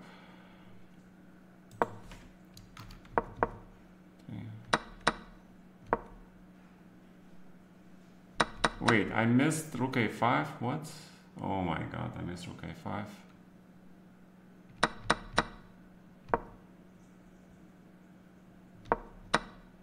I didn't see this.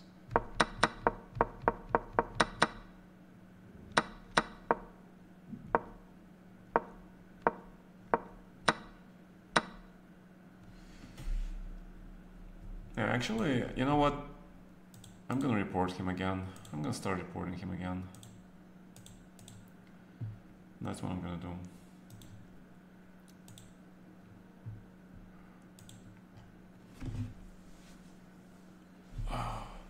Yeah, rook a5 I just didn't see, but okay, I was shocked by this queen sack. I was just shocked.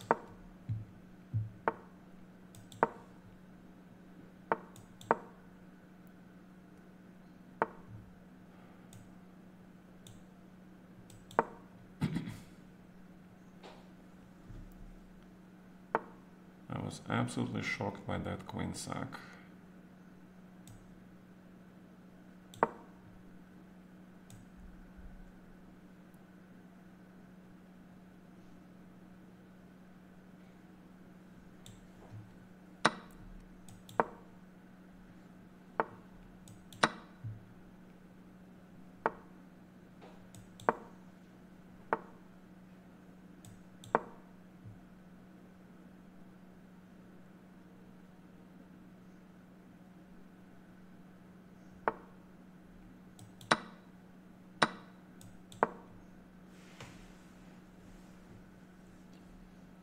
That should be better for white.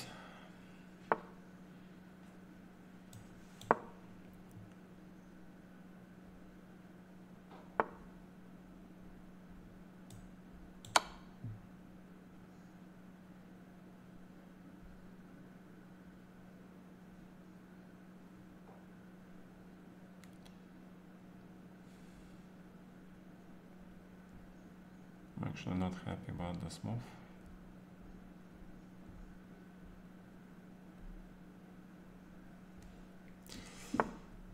Yeah, obviously.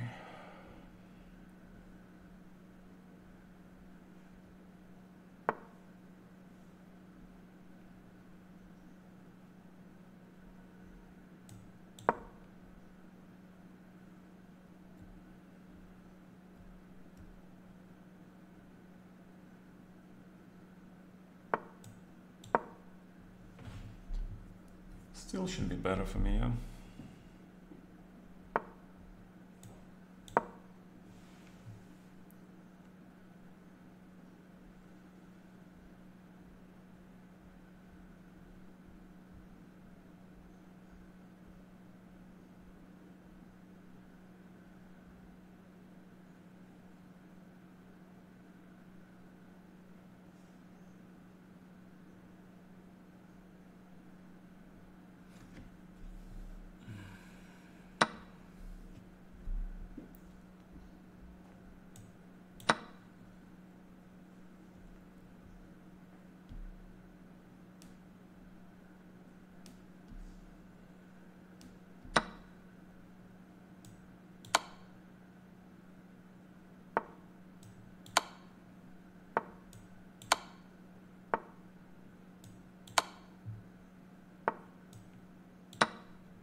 Yeah. Alright, some more Londons. 4 minutes left. Position number 55, which is bad. I'm obviously not gonna make it.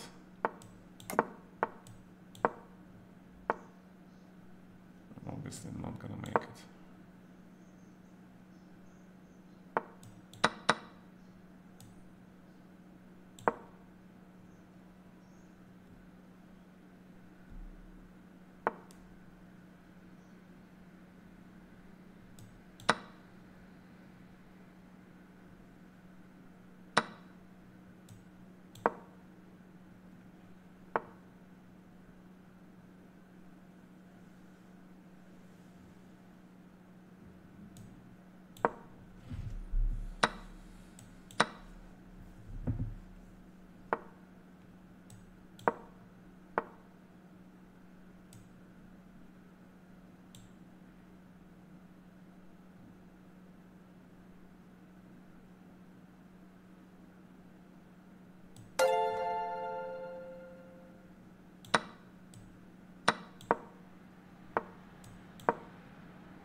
I mean, that's completely winning, obviously. Completely winning, obviously.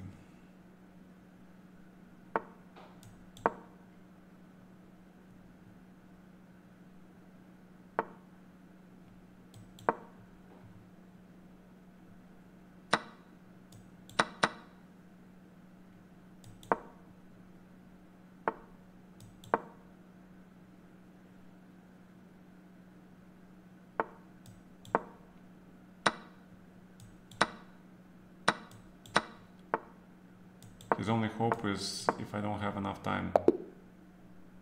Ah, okay, he resigns. Nice. Nice resignation. He could run the clock off, obviously. He could obviously run the clock.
Oh, I blundered the pawn. Okay. I blundered the whole pawn. Nice.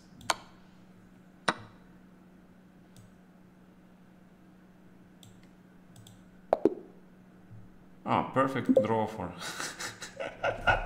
Perfect draw offer, just in time. Okay.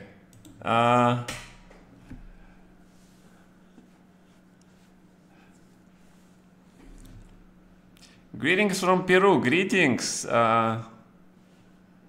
Okay. Yes, I only play this is pairings are rating based. You guys see it, right? We don't play all these beginners. We play our own tournaments. They play their own tournaments, but we're all kind of mixed in. So it's oranges and apples. Everybody is doing their thing, but for some reason it's all counted together. So, but it doesn't matter. So we have two Peruvians, yeah? They always do this thing. All right, so the arena is over. Let's go and I show you the games, okay? From the Grenke Open.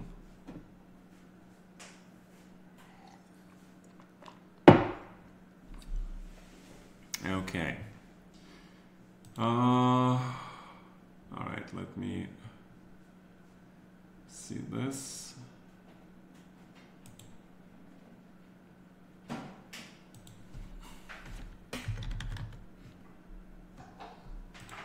Okay. I'm trying to make sure so you guys also see it.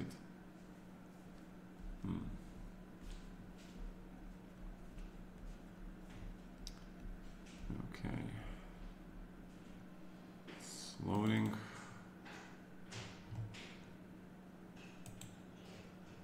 All right. Yeah, so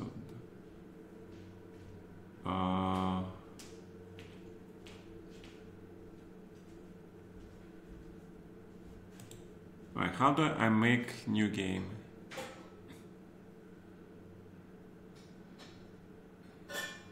Probably analysis, yeah?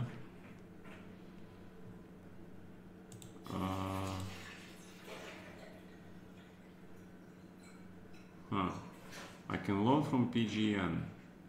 Can I do PGN here?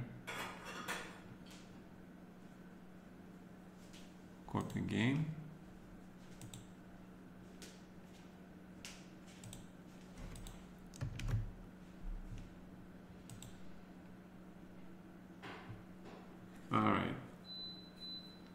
Alright, so can you guys see it?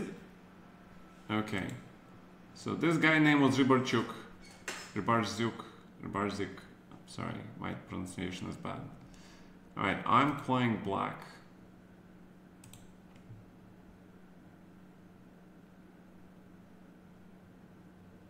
Will this be on YouTube? Yes, Mr. Cheslover. Yeah, I'm doing Grenke first, and then we're gonna do the title Tuesday. I kind of like to do things in a chronological order. Yes, I'm gonna put this YouTube tomorrow. Because tomorrow is the candidates, right? So I will probably not be commentating candidates because it's just so much energy consuming. But I will do the recaps.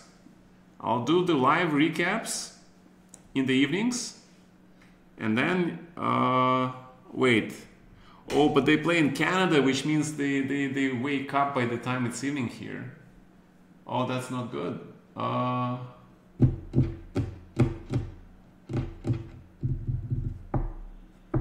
And I'll have to do the recaps the next day. There are many esteemed colleagues who will be annotating, commentating this tournament. So I don't think there's any needs.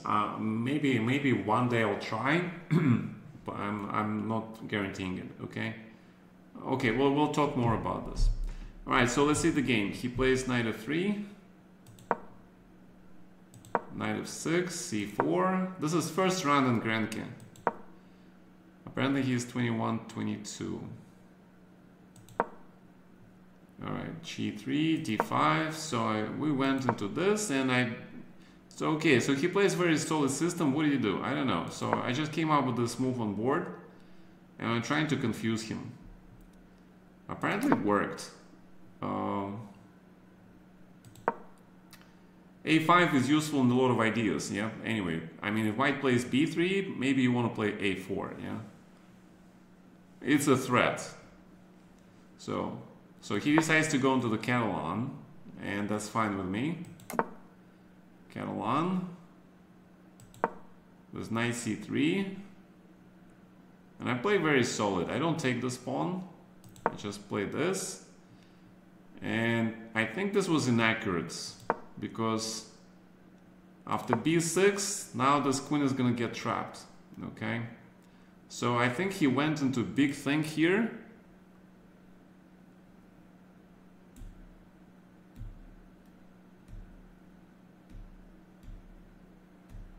Analysis game terrible? No. I don't want to analyze this game because I'm starting to get some suspicions and I don't want to talk about it, okay? Of course, you guys heard all the good drama, right? Kramnik apparently was suspended completely from chess.com prize money events. Complete suspension. Because apparently he played under colleague grandmaster's accounts in the title Tuesday, okay? He was doing some experiment for his research into cheating.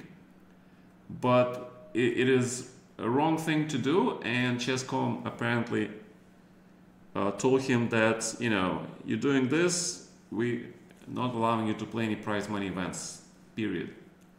So there is now this brewing new drama. I don't know. It's on Twitter, right?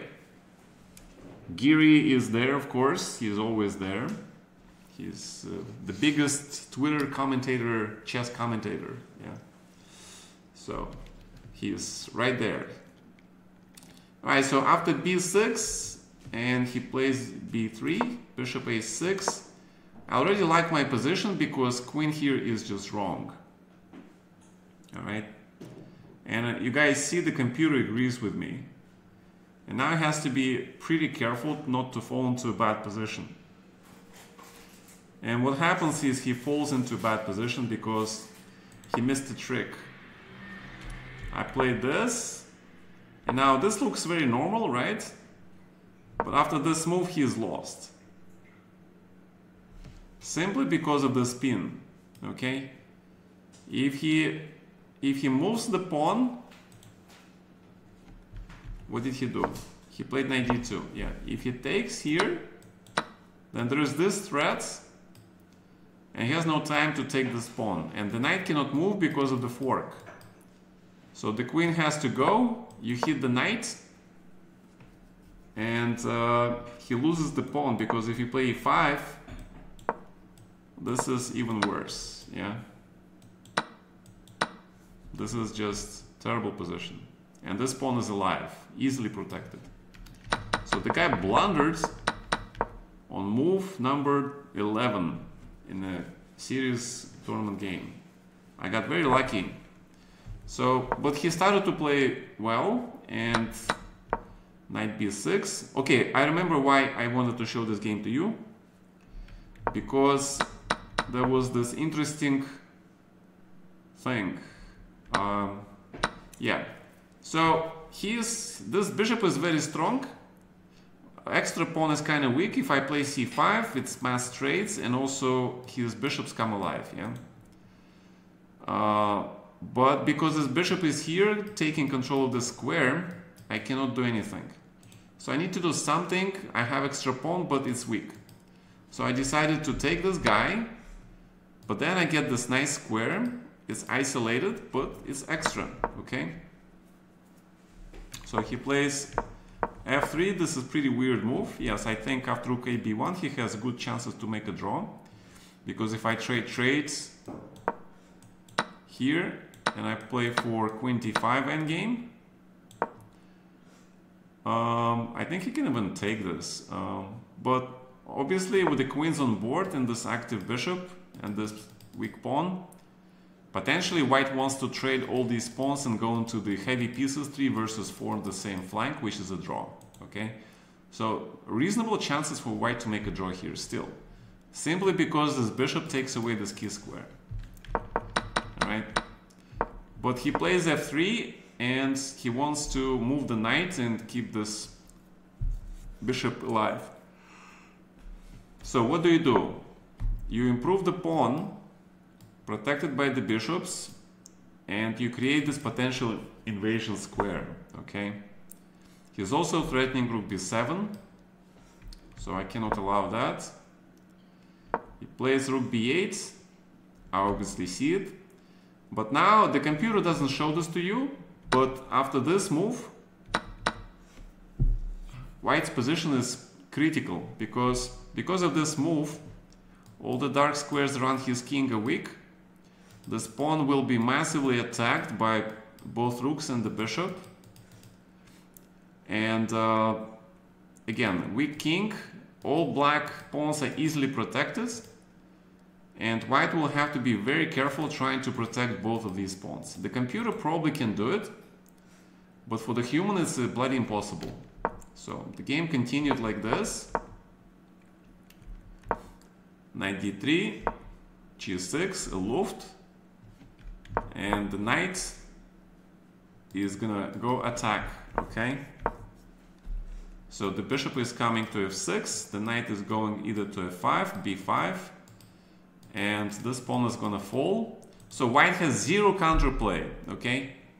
So while materially it looks equal at the moment, he has queen for the rook, bishop and the pawn. But positionally he is completely busted, okay? So he plays this, but after c5 it's lost game. It's a tactical mistake, but at this point it doesn't matter. See, pair of bishops and this pawn on a3 is a decider. Rook a8 and he just resigned because this queen, poor queen, yeah? Poor queen has to block this pawn.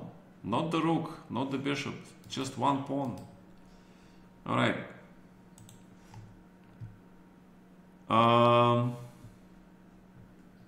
Okay, you guys are talking about the candidates.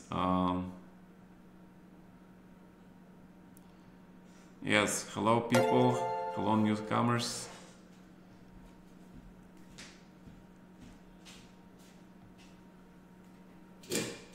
Okay, yeah, we're okay. You know, to be honest, I really don't care about the candidates. It's the only good thing about these candidates is that we have the old guard, which is pretty strong, and the young guard. Noderberg, time will come. Yeah, he's just a youngster, but he's already top 5. He's the youngest top 5. Yeah, maybe younger than Alireza. And next cycle he will be definitely there in the candidates. He has to, but there is no guarantee, of course. All right, so that was round number 1. So in the second round I play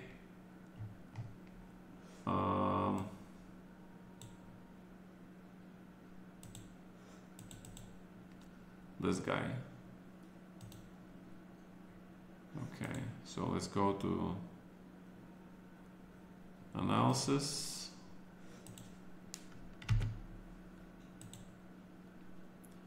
So I'm playing white, I'm playing a guy named Huber. So no London system. So we play Spanish, and the guy actually surprises me with the Marshall Gambit. I was like, okay, man, I used to play Marshall when I was a kid, which was 30 years ago, more than 30 years ago. I haven't looked at Marshall in a very long time, but it's a damn good system. Before Berlin, Marshall was played by everybody. It was considered to be a drawing weapon. And then when Berlin came, it became a better drawing weapon because in Berlin, black can actually win if white is not careful. Right? In Marshall, it's very hard to win. And also there are lines which are analyzed to move 40 with a forced draw. Marshall existed before I was born, and it will continue to be played after I will be gone. So there was a choice for me to go for anti-Marshall like d3, h3, a3, a4. There are so many anti-Marshall lines.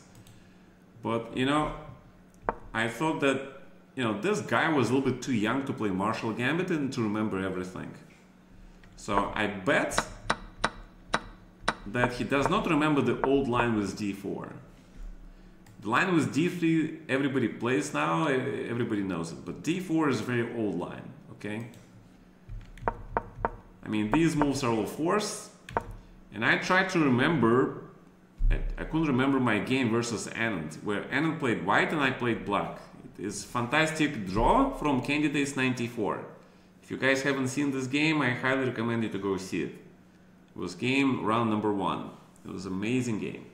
One of my best ever.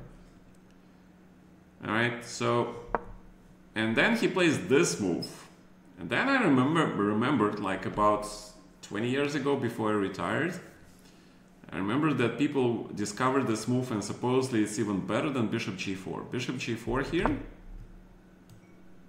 Queen d3, rook a e8, that's what I played against Anand, and this is considered to be old line. Then rook e6. The f5 is even older. It's like 40 years old at least. So, but rook a7 was this new line, and I couldn't figure out like what to do here. At some point I just decided, you know, screw this, I'm just gonna play queen f3, play logical moves, and queen g2. The reason I play queen g2 here, because if I play knight d2, he plays rook f e8, and I can't really play this because he can even take and take on e3, right? Yeah. So I played queen g2 immediately, and I played knight d2. And I think his inexperience in this line, he decided to go very forcing. He decided to play this, which is not a good move. I mean, it's okay. But after rook f e8, black is just fine. I was thinking about this line during the game, but I completely missed this queen d3 move, I think. No, queen d3 is actually okay. Yeah, so this is very complicated. I safeguarded my king. Yeah, my king is now safe. There is no attack. I have extra pawn, but he has the initiative. Oh, this move, yes, h5. The computer showed this move. I didn't see this move. The idea is that, you know, I want to play bishop d2, trade everything, but he plays bishop g4. All right, and what to do?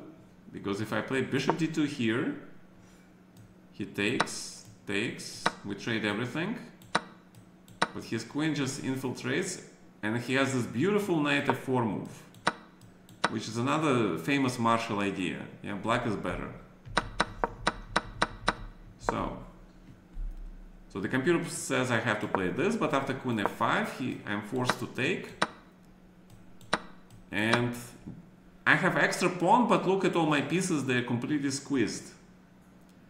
White must be going for the draw here, or I risk getting into strategically lost position. And the way to draw this game is to attack this guy immediately and force some of his pieces on the defensive. And then rook a1 back. Because it's very hard for black to improve his position. His pieces are already in their best positions. Okay? And it's equal. But he played bishop g4, he played bishop h3. He rushed, and bishop d1 is the counter punch, yeah? So after this, white is a little bit better. Yes, during the game I discovered that he can play queen h6. And this is probably equal. He plays queen f5, queen f3, and he plays this, and this is a mistake, yeah? This is a critical mistake. But already this is difficult because he has no tempo. He has no tempo to play this.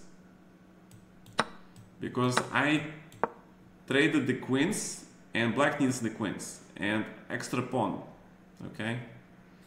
And the bishop h3, bishop f3, I hit this guy. So it's advantage white, okay? So that's why it was critical for him to play rook e8. Instead, after queen h5, it's advantage for me because I trade the queens, and it's an endgame, okay?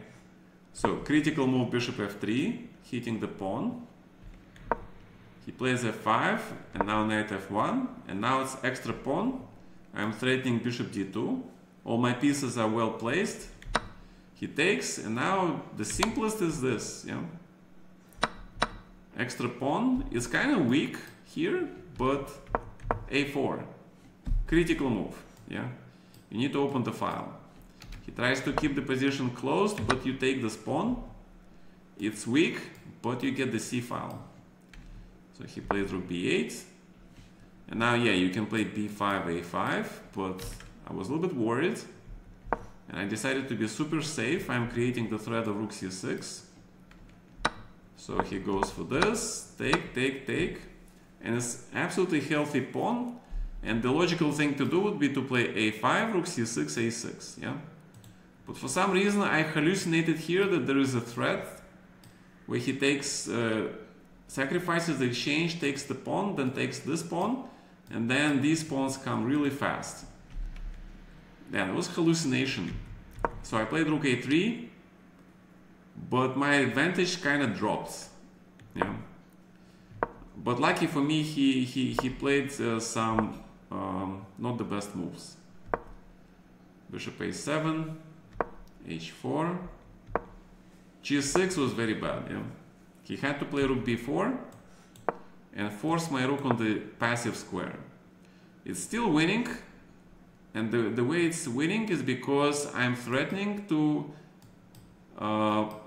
push my king to attack, because of this rook it stopped his king from defending this pawn, okay? And the moment his bishop leaves, then I can activate my pieces, ideally the bishop, and again, this is weak, okay? So he plays g6 immediately, but after this move he is lost, because there is this check. So he plays here, and the idea is if he plays king g8, I can even play bishop h6. And suddenly, white has a mating attack, okay? It's very difficult for black to do something. Or you can play just h5. And the rook endgame is winning because I'm winning both of these pawns. Give up this pawn, and I have two connected passers versus this pawn. So h5 is probably easy, actually, okay? So he went here, but then bishop g5, and it's lost game. Yeah, check, check, and he resigns because take rook e7, rook a7. So the marshal, you know, you have to know, yeah, at least. Why does h5 enable knight f4? Didn't it work anyway?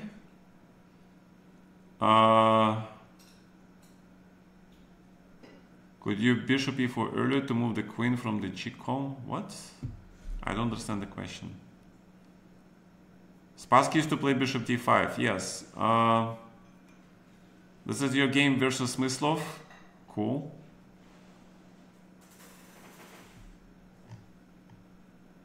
Yeah, bishop d5 is pretty famous. Hello, yes. I don't understand which bishop e4 are you talking about? The difference between two variations? What do you mean? The difference is that if he takes, you have this tempo. He must protect the mate, and then the bishop. You disrupt the pawn formation, okay? And there is mating threats. So that's the big problem. Rook g5 check. Also this pawn is coming to deflect the bishop from this king problem. So, and this bishop has like no good places to go because this square is taken. The f6 is best square for the bishop, but it's taken. So white can just play rook f5, push the pawn, and wait for the bishop to move, and then announce mate, yeah? So this is terrible. But if he doesn't take on h5, then you take here.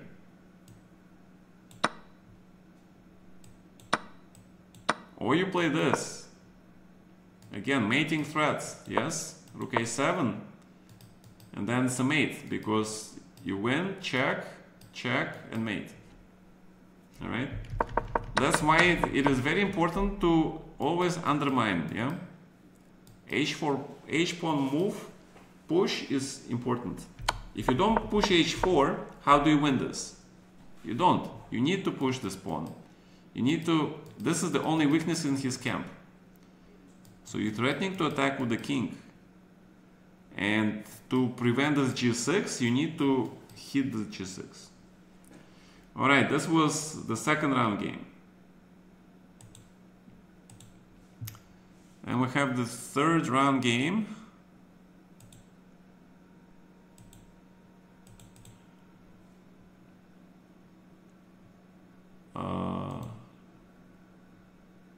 Alright, let me do it again.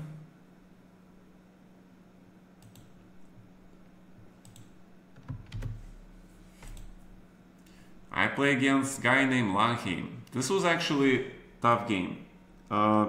He played really well. He tricked me in the opening. So I'm playing carelessly, you know, my London reversed. He plays G3. Okay, so I think, okay, doesn't matter. I go like this and A5. But he plays E4. And he plays Knight H3. And it's already a big problem for me. Because obviously he is coming with E5, F4, G4, F5. And knight goes to F4 later to hit this guy. Okay? In addition, he also can play knight F4, E5 and just push these guys. So knight on H3 is better than on F3 in this position. Sometimes white can also play F4, put the knight on F2, where he protects everything, like in the Sicilian, in Poulsen. Okay. So I was thinking about here, I really didn't like my position, but there is nothing to do. I have to go with my plan. So I castle, knight d7, and I play here, he plays here. So he plays e5, and the only thing he did, he rushed, is, yeah, see, the computer says there is some tactics involving a4 here. And the idea is that you kind of try to go for the break here because this bishop is unprotected. And then you have to sort of like figure out what is this, yeah? And again, this is very complicated because he can play just this. Wait, whose move is that? My move, yeah? Rook c8, bishop h3. And once he plays f5 and closes my bishop, his attack gains in strength because he can threaten f6, g5 later, yeah, rook goes here. And my bishop is useless and his bishop will be attacking. So this is a very complicated position, I really didn't like it. So I went for the standard plan, which I usually go for when I don't want to be attacked. I played this. I agreed to get myself weak pawn, but my king is safe. And potentially I can go for e5. Alright, so the computer says it's about equal. I think it is about equal. The problem is because this knight does a lot of things. He protects the pawn, but he also potentially can go to these squares. Yeah? White has no breakthrough because g4 is actually doesn't work. Because even if you play g5, then bishop gets the square. All white pieces are wrong. Okay, so he plays knight f3, and he wants to play d4. If he plays d4, knight f2, white is better. He fixes this pawn. So I play this move. Prevents d4. Also active queen. Potential action here.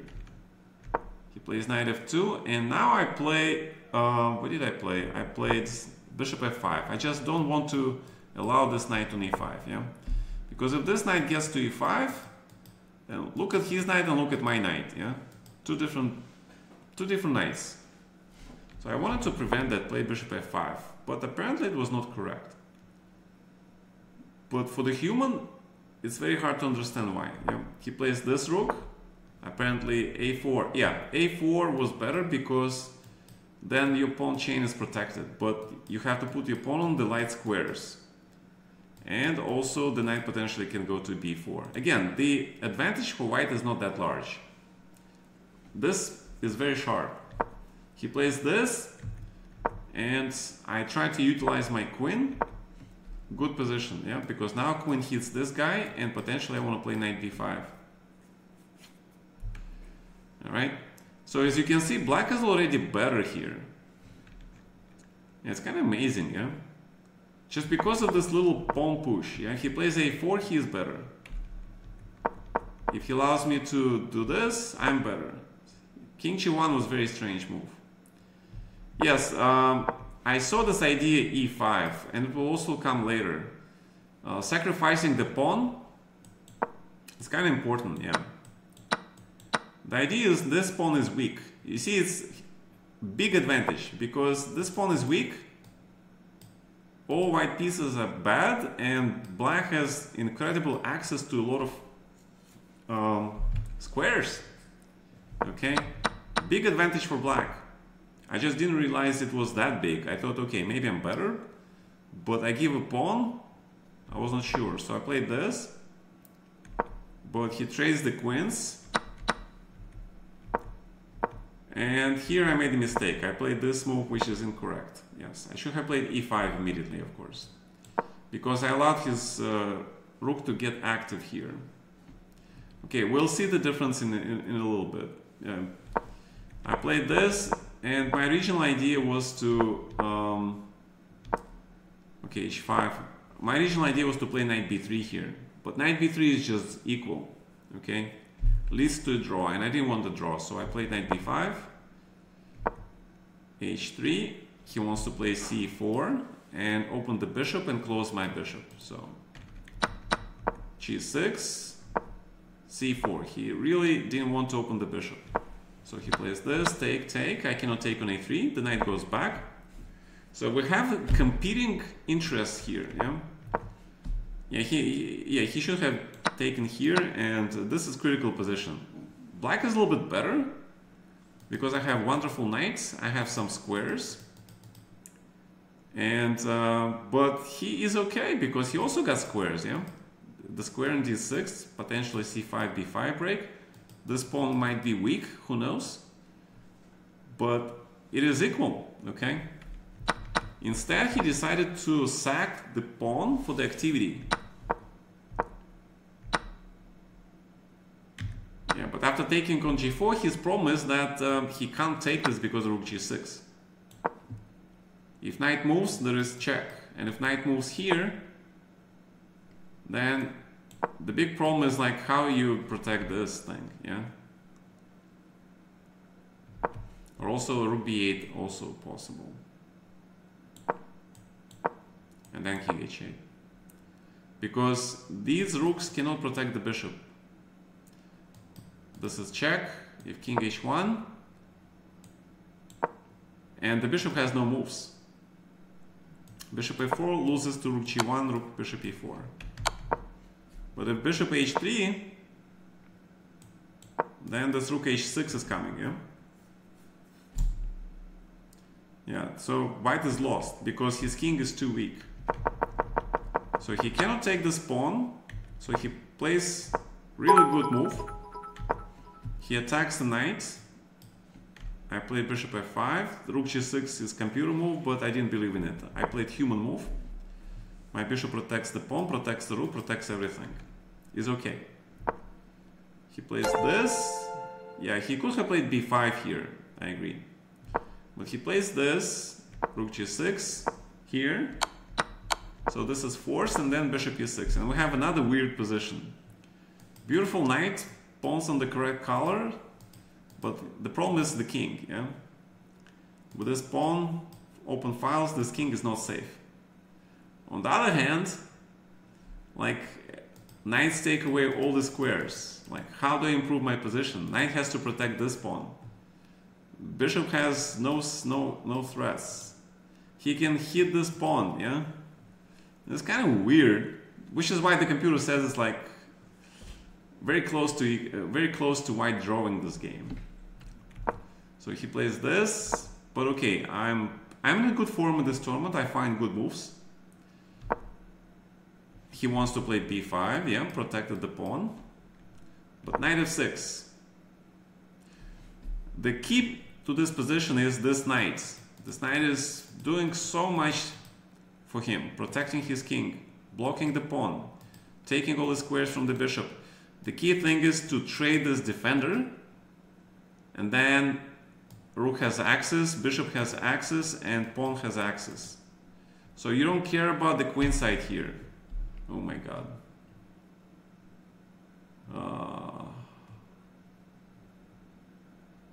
Alright.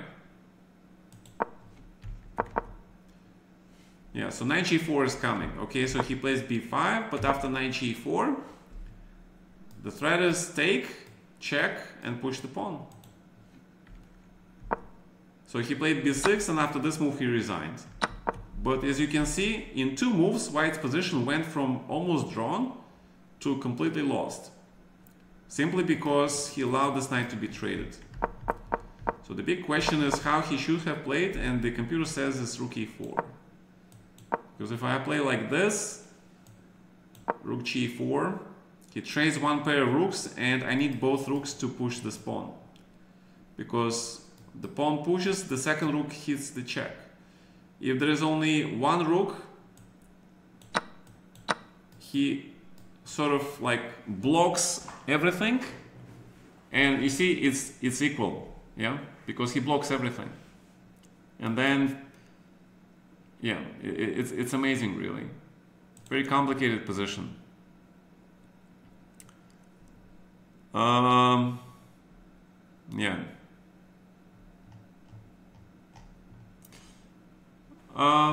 Well, this was pretty fast time control. The first time control was 90 for 40 moves, and the second time control is 15 until the rest of the game.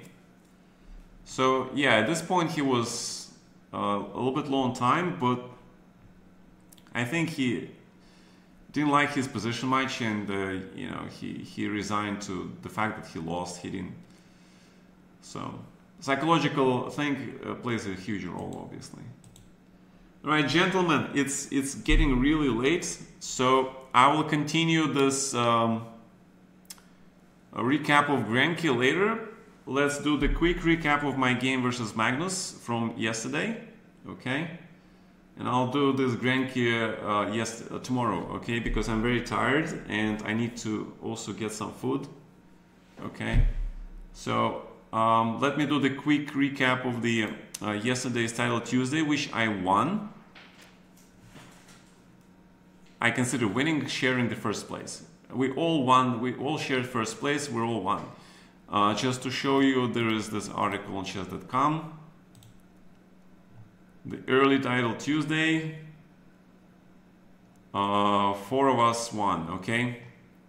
And my game was against Magnus, was actually commentated. I also beat Martinez, and I also beat Lazavic, okay? And I almost beat Nakamura, so it was a fantastic tournament for me. Unfortunately, see, I beat Lazavic, I beat Magnus. My tiebreaks should be very strong. But apparently some of my early opponents, they quit the tournament, and my tiebreaks went to shit, which was very unfortunate. All right. So let's see this game versus Magnus, and then I'll get some rest, okay? Because I'm very tired. All right.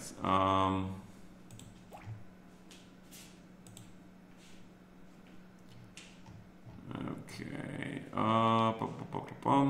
This game. All right, gentlemen. Yeah, this is the only game that Magnus lost in the tournament. And as I said before, Magnus just came just the evening before he was proclaimed the winner of the Grenke Classic, so he was in a good form. And the next evening we play in this Title Tuesday, yeah. So I decided to be adventurous, and I went for Yanish Spanish, just to show that, you know, I want to play some fun chess, okay? This is fun chess. It's aggressive and risky way to fight for control of the center and the e4 square. You know, this is total garbage. what this says here is total garbage. F5 is actually used to be considered to be as a very safe line for black. It was pioneered by Rajapov, who made a lot of draws. Okay, so all right, I have a difference of opinion with this description here. All right, so he went d3 is considered to be main line. And one of the games I played in this line was against Grishuk in the Russian team championship. I surprised Grishuk in that game, and he got into worse position with white, which he managed to draw. But that game gave me good memories. Magnus plays principal move. This is a principal move. And of course I don't remember anything, but I am castled. Okay? I sacrifice a pawn, but I have a pair of bishops and I have an initiative. Fantastic! You know? When you're on the offensive, you don't actually think about how to defend against the best squeezer in the game. Yeah? Best grinder. So, and I'm pretty sure he didn't remember the correct lines either, because it was a blitz game. So we're kind of on equal terms here. So knight d2. The computer says it's excellent move. The computer says this is inaccurate, but I hate to keep my bishop unprotected. Okay? So the computer says d5 is best. Probably it is best. I don't know. At this point, I don't know the theory. We just play moves. Knight d3. Again, best move. Bishop a7. I'm threatening to win the pawn. Probably I want to play d5, bishop g4, queen h4. Yeah. He is still kind of a little bit passive. This knight on d3 is a little bit passive. He would really want to close my bishop, but it's not so simple. So he plays e5. Yeah, if you want to close the bishop, the problem with this is that, see, black is already better because I have actually targets, right? The knight comes, queen comes, especially this massive bishop. It's like Archangel on drugs, okay, for black. So he plays e5, and the reason is, and now he makes a small mistake apparently. He plays knight e4, and it's a mistake. So apparently he should have played knight f3 with the idea of closing my bishops. Yeah? If he plays c4 immediately, after knight b4, it's not so easy to close the bishop, and then I am coming out in force, and see, black is equal. Yeah.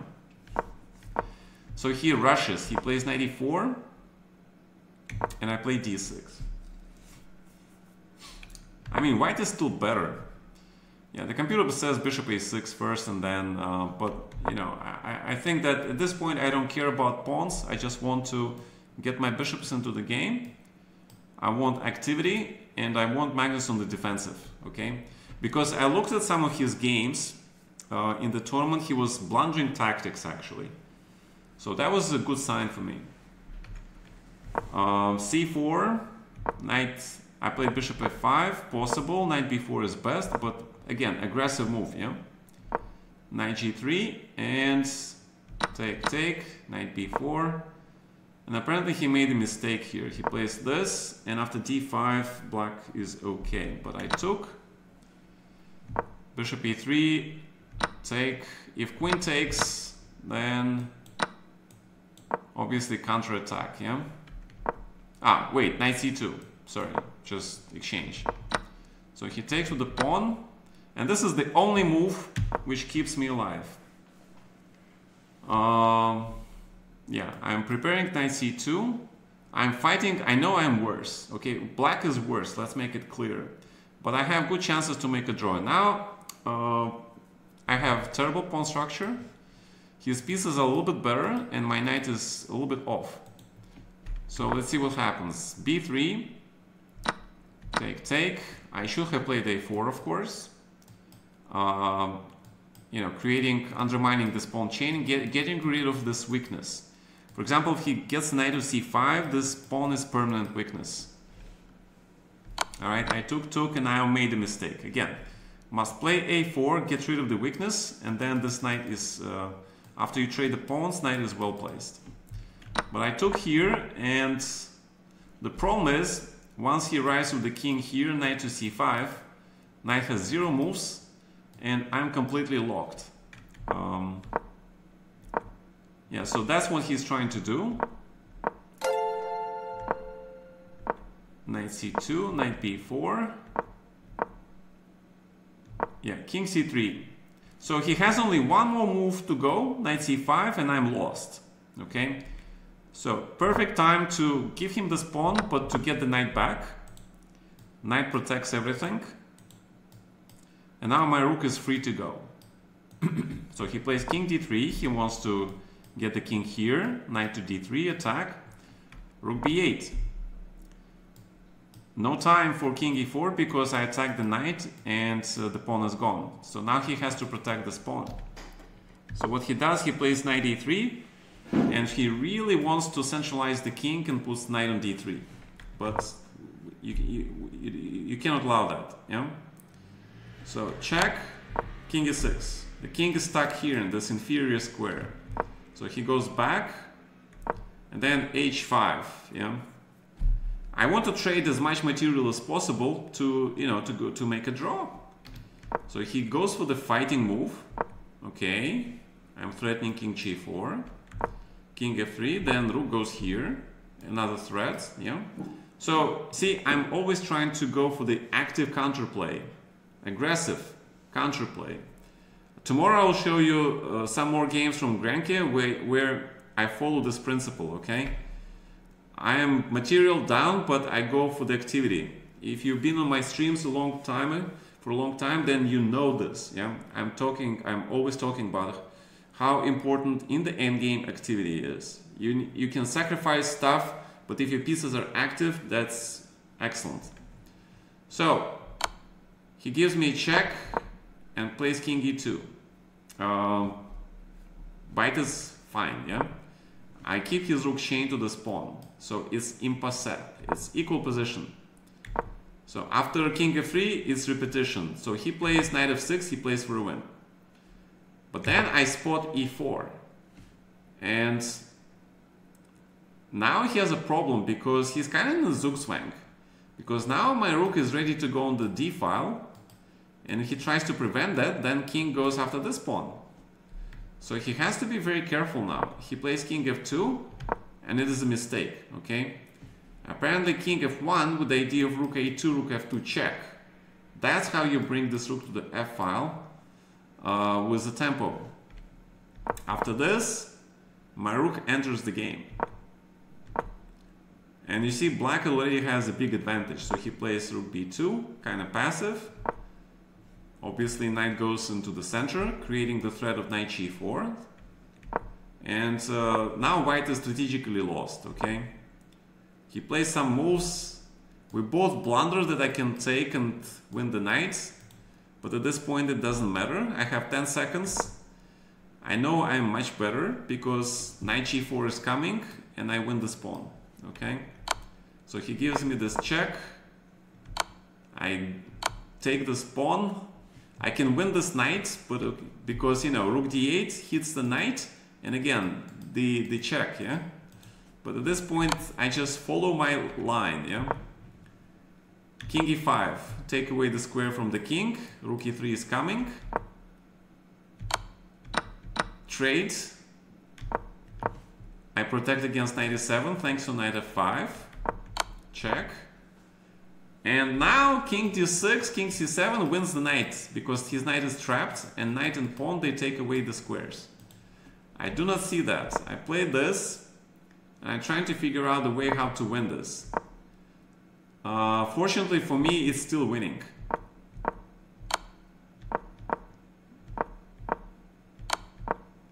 And I just go after this pawn and push this guy, yeah?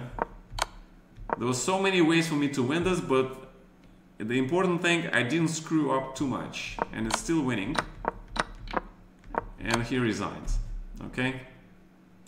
So, it's an amazing endgame. He was trying to grind me, but he made some inaccuracies and let me actually get the active counterplay, okay?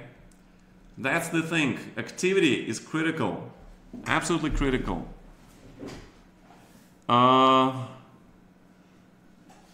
Yeah.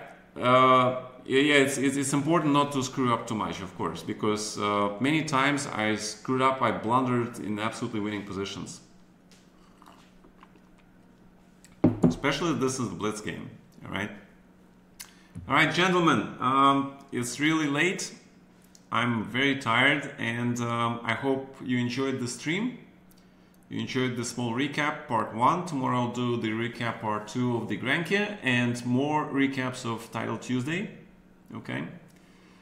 And tomorrow the candidate starts, so probably if the candidates games will be in progress, then I'll do a little bit of the commentary. But the real recap of the candidates round 1 will be the day after the games are played. Okay. All right, gentlemen, I'll see you guys tomorrow, and have a good evening. Okay, everybody, and I'll see you guys tomorrow. Thank you.